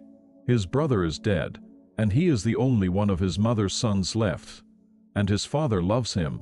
Then you said to your servants, "Bring him down to me so I can see him for myself." And we said to my lord, "The boy cannot leave his father. If he leaves him, his father will die." But you told your servants, "Unless your youngest brother comes down with you, you will not see my face again." When we went back to your servant my father, we told him what my lord had said. Then our father said, "Go back and buy a little more food." But we said, "We cannot go down. Only if our youngest brother is with us will we go. We cannot see the man's face unless our youngest brother is with us." Your servant my father said to us, "You know that my wife bore me 2 sons. One of them went away from me, and I said, 'He has surely been torn to pieces,' and I have not seen him since. If you take this one from me too and harm comes to him, you will bring my gray head down to the grave in misery. So now, if the boy is not with us when I go back to your servant my father, and if my father, whose life is closely bound up with the boy's life, sees that the boy isn't there, he will die. Your servants will bring the gray head of our father down to the grave in sorrow." Your servant guaranteed the boy's safety to my father. I said, "If I do not bring him back to you, I will bear the blame before you, my father, all my life. Now then, please let your servant remain here as my lord's slave in place of the boy, and let the boy return with his brothers. How can I go back to my father if the boy is not with me? No, do not let me see the misery that would come upon my father." Then Joseph could no longer control himself before all his attendants, and he cried out, "Have everyone leave my presence." So there was no one with Joseph when he made himself known to his brothers. And he wept so loudly that the Egyptians heard him, and Pharaoh's household heard about it. Joseph said to his brothers, "I am Joseph. Is my father still living?" But his brothers were not able to answer him, because they were terrified at his presence. Then Joseph said to his brothers, "Come close to me." When they had done so, he said, "I am your brother Joseph, the one you sold into Egypt. And now, do not be distressed and do not be angry with yourselves for selling me here, because it was to save lives that God sent me ahead of you. For 2 years now there has been famine in the land, and for the next 5 years there will not be plowing and reaping. But God sent me ahead of you to preserve for you a remnant on earth, and to save your lives by a great deliverance. So then, it was not you who sent me here, but God. He made me father to Pharaoh, lord of his entire household and ruler of all Egypt. Now hurry back to my father and say to him, 'This is what your son Joseph says: God has made me lord of all Egypt. Come down to me, don't delay. You shall live in the region of Goshen and be near Meu, your children and grandchildren, your flocks and herds, and all you have. I will provide for you there, because 5 years of famine are still to come. Otherwise you and your household, and all who belong to you will become destitute. You can see for yourselves, and so can my brother Benjamin, that it is really I who am speaking to you. Tell my father about all the honor accorded me in Egypt and about everything you have seen, and bring my father down here quickly." Then he threw his arms around his brother Benjamin and wept, and Benjamin embraced him, weeping. And he kissed all his brothers and wept over them. Afterward his brothers talked with him. When the news reached Pharaoh's palace that Joseph's brothers had come, Pharaoh and all his officials were pleased. Pharaoh said to Joseph, "Tell your brothers, do this: load your animals and return to the land of Canaan, and bring your father and your families back to me. I will give you the best of the land of Egypt, and you can enjoy the fat of the land." You are also directed to tell them, "Do this: take some carts from Egypt for your children and your wives, and get your father and come. Never mind about your belongings, because the best of all Egypt will be yours." So the sons of Israel did this. Joseph gave them carts, as Pharaoh had commanded, and he also gave them provisions for their journey. To each of them he gave new clothing, but to Benjamin he gave 300 shekels of silver and 5 sets of clothes. And this is what he sent to his father: 10 donkeys loaded with the best things of Egypt, and 10 female donkeys loaded with grain and bread and other provisions for his journey. Then he sent his brothers away, and as they were leaving, he said to them, "Don't quarrel on the way." So they went up out of Egypt and came to their father Jacob in the land of Canaan. They told him, "Joseph is still alive. In fact, he is ruler of all Egypt." Jacob was stunned; he did not believe them. But when they told him everything Joseph had said to them, and when he saw the carts Joseph had sent to carry him back, the spirit of their father Jacob revived, and Israel said, "I'm convinced my son Joseph is still alive. I will go and see him before I die." So Israel set out with all that was his, and when he reached Beersheba, he offered sacrifices to the God of his father Isaac. And God spoke to Israel in a vision at night and said, "Jacob, Jacob." "Here I am," he replied. "I am God, the God of your father," he said. "Do not be afraid to go down to Egypt, for I will make you into a great nation there. I will go down to Egypt with you, and I will surely bring you back again. And Joseph's own hand will close your eyes." Then Jacob left Beersheba, and Israel's sons took their father Jacob and their children and their wives in the carts that Pharaoh had sent to transport him. They also took with them their livestock and the possessions they had acquired in Canaan. And Jacob and all his offspring went to Egypt. He took with him to Egypt his sons and grandsons, and his daughters and granddaughters, all his offspring. These are the names of the sons of Israel: Jacob and his descendants, who went to Egypt: Reuben, the firstborn of Jacob. The sons of Reuben: Hanoch, Palu, Hezron, and Carmi. The sons of Simeon: Jemuel, Jamin, Ohad, Jachin, Zohar and Shaul the son of a Canaanite woman. The sons of Levi Gershon, Kohath and Merari. The sons of Judah, Onan, Shelah, Perez and Zerah. But and Onan had died in the land of Canaan. The sons of Perez, Hezron and Hamal. The sons of Issachar, Tola, Puah, Jashub and Shimron. The sons of Zebulun, Serd, Elon and Jaleel. These were the sons Leah bore to Jacob in Paddan Aram, besides his daughter Dinah. These sons and daughters of his were 33 in all. The sons of Gad, Zephon, Haggi, Shuni, Esbon, Eri, Arodi and Areli. The sons of Asher, Imnah, Ishva, Ishvoi and Beriah. Their sister was Sarah.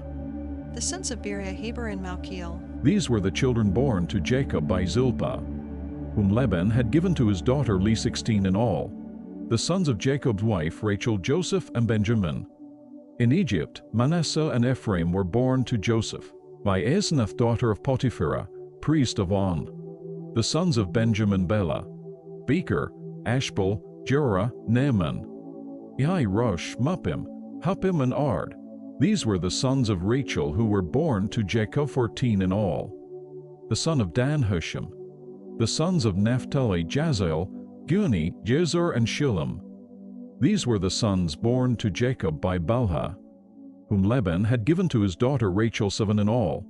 All those who went to Egypt with Jacob, those who were his direct descendants, not counting his sons, wives, numbered 66 persons. With the 2 sons who had been born to Joseph in Egypt, the members of Jacob's family, which went to Egypt, were 70 in all. Now Jacob sent Judah ahead of him to Joseph to get directions to Goshen. When they arrived in the region of Goshen, Joseph had his chariot made ready and went to Goshen to meet his father Israel. As soon as Joseph appeared before him, he threw his arms around his father and wept for a long time. Israel said to Joseph, "Now I am ready to die, since I have seen for myself that you are still alive." Then Joseph said to his brothers and to his father's household, "I will go up and speak to Pharaoh and will say to him, 'My brothers and my father's household, who were living in the land of Canaan, have come to me. The men are shepherds, they tend livestock, and they have brought along their flocks and herds and everything they own.' When Pharaoh calls you in and asks, 'What is your occupation?' you should answer, 'Your servants have tended livestock from our boyhood on, just as our fathers did.' Then you will be allowed to settle in the region of Goshen, for all shepherds are detestable to the Egyptians." Joseph went and told Pharaoh, "My father and brothers, with their flocks and herds and everything they own, have come from the land of Canaan and are now in Goshen." He chose 5 of his brothers and presented them before Pharaoh. Pharaoh asked the brothers, "What is your occupation?" "Your servants are shepherds," they replied to Pharaoh, "just as our fathers were." They also said to him, "We have come to live here a while, because the famine is severe in Canaan and your servants' flocks have no pasture. So now, please let your servants settle in Goshen." Pharaoh said to Joseph, "Your father and your brothers have come to you, and the land of Egypt is before you. Settle your father and your brothers in the best part of the land. Let them live in Goshen. And if you know of any among them with special ability, put them in charge of my own livestock." Then Joseph brought his father Jacob in and presented him before Pharaoh. After Jacob blessed Pharaoh, Pharaoh asked him, "How old are you?" And Jacob said to Pharaoh, "The years of my pilgrimage are 130. My years have been few and difficult, and they do not equal the years of the pilgrimage of my fathers." Then Jacob blessed Pharaoh and went out from his presence. So Joseph settled his father and his brothers in Egypt and gave them property in the best part of the land, the district of Ramesses, as Pharaoh directed. Joseph also provided his father and his brothers and all his father's household with food, according to the number of their children. There was no food, however, in the whole region because the famine was severe. Both Egypt and Canaan wasted away because of the famine. Joseph collected all the money that was to be found in Egypt and Canaan in payment for the grain they were buying, and he brought it to Pharaoh's palace.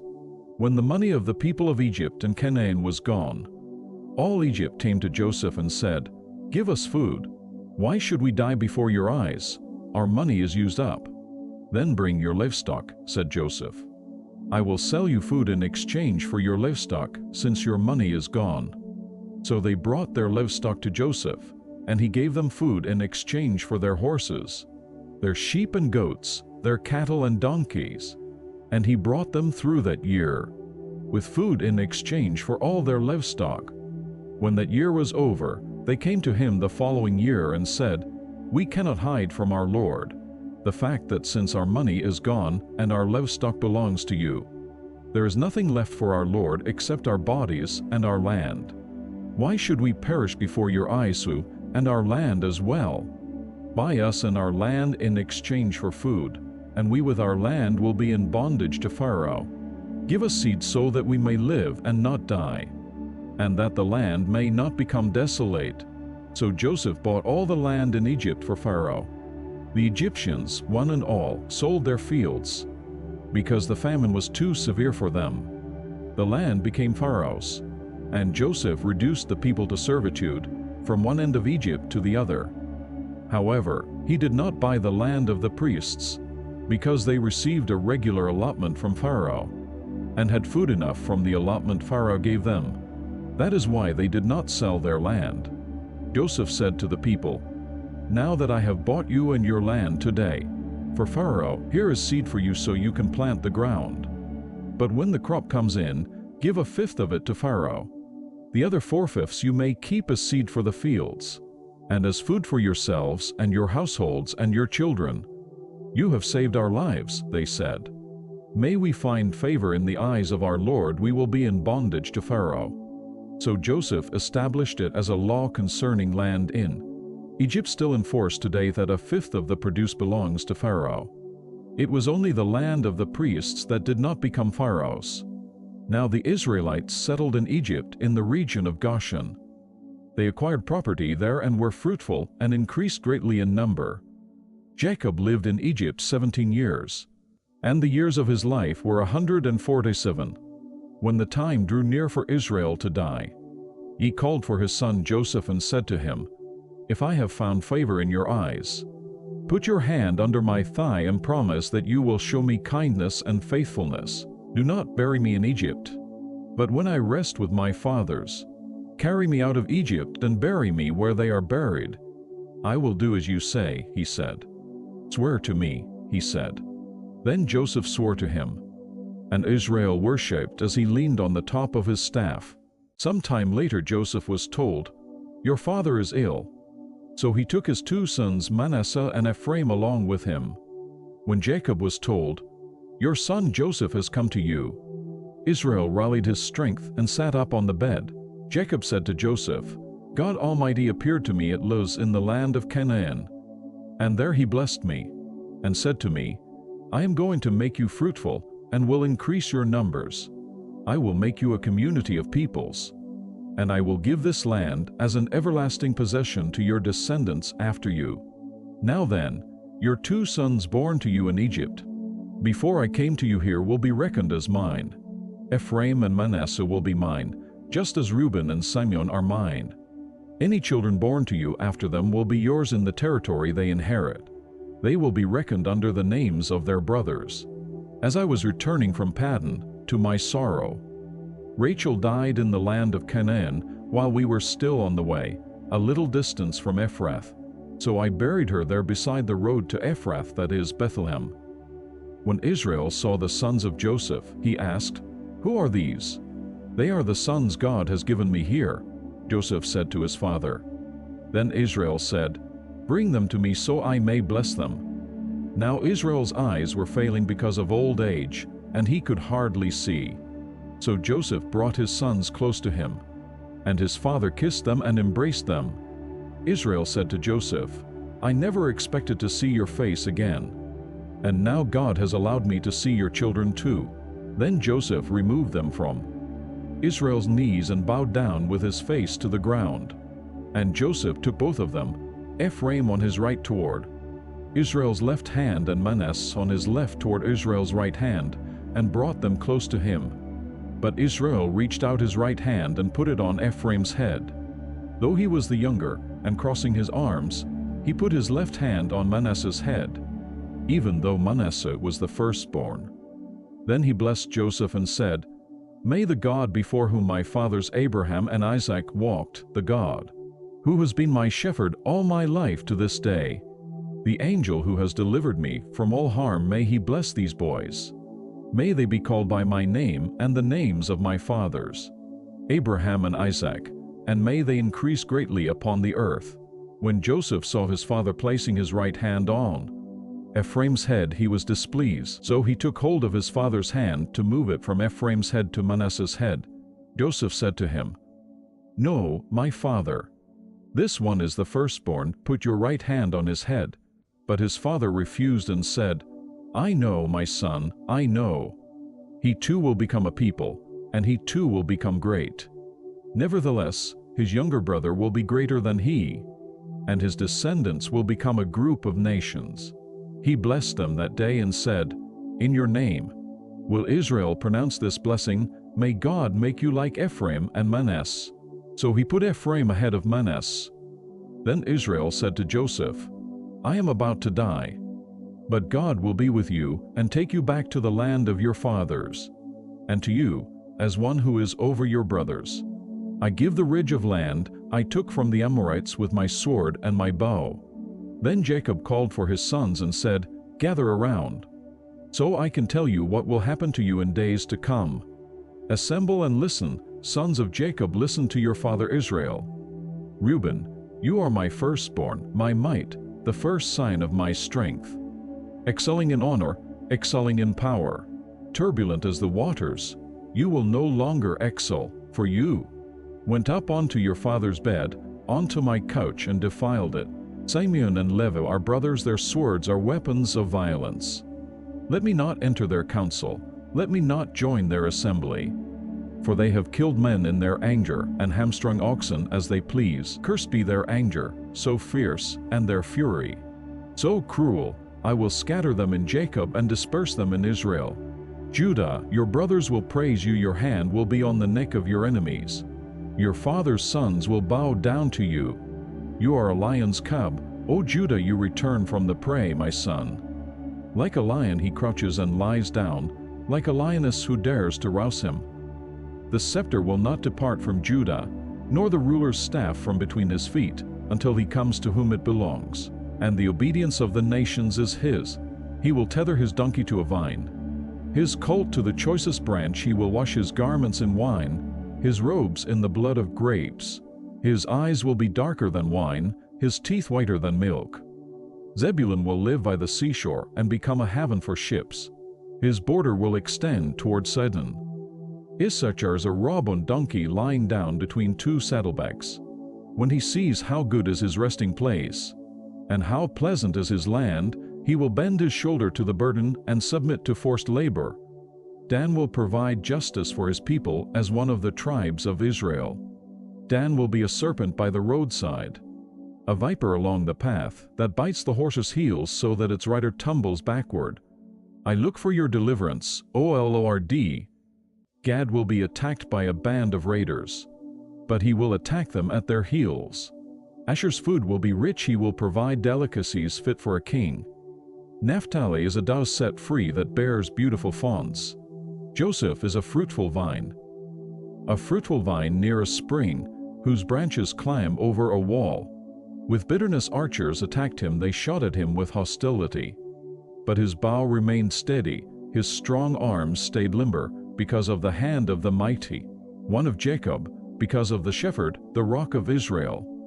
Because of your father's God, who helps you, because of the Almighty, who blesses you with blessings of the heavens above, blessings of the deep that lies below, blessings of the breast and womb.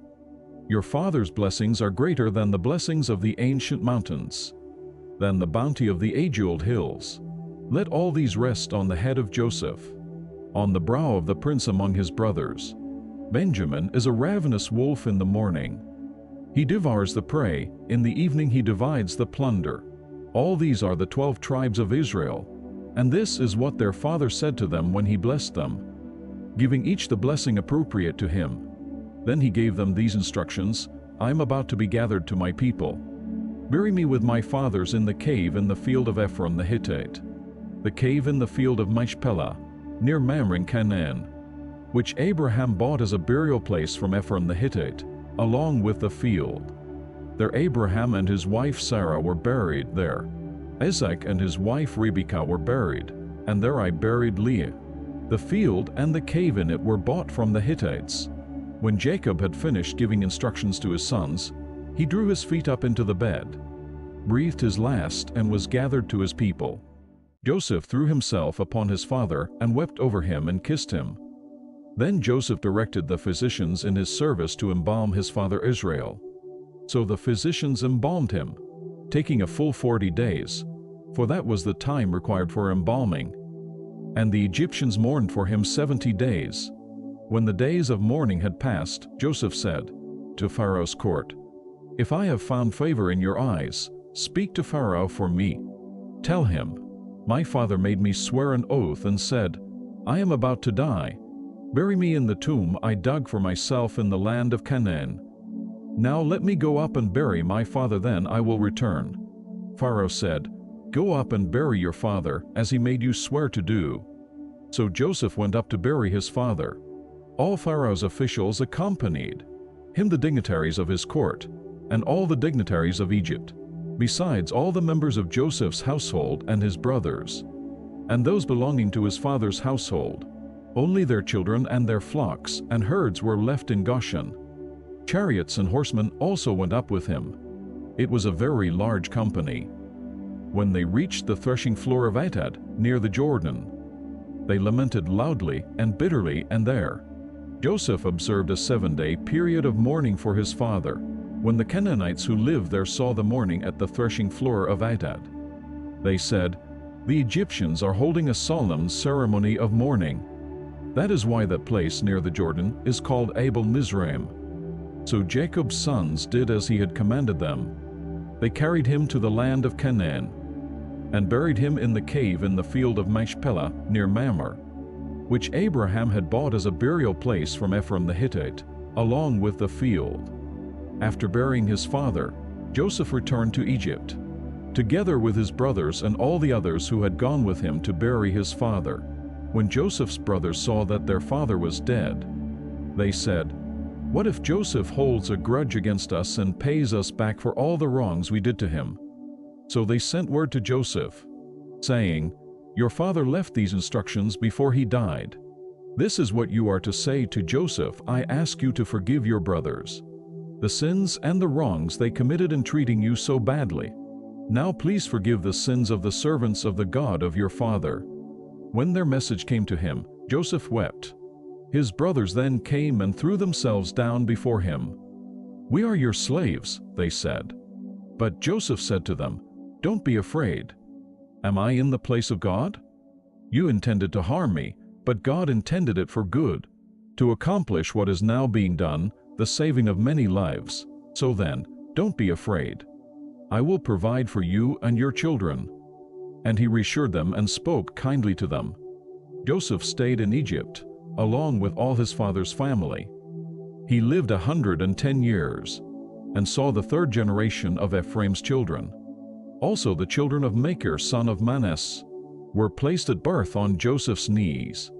Then Joseph said to his brothers, "I am about to die, but God will surely come to your aid and take you up out of this land to the land He promised on oath to Abraham, Isaac, and Jacob."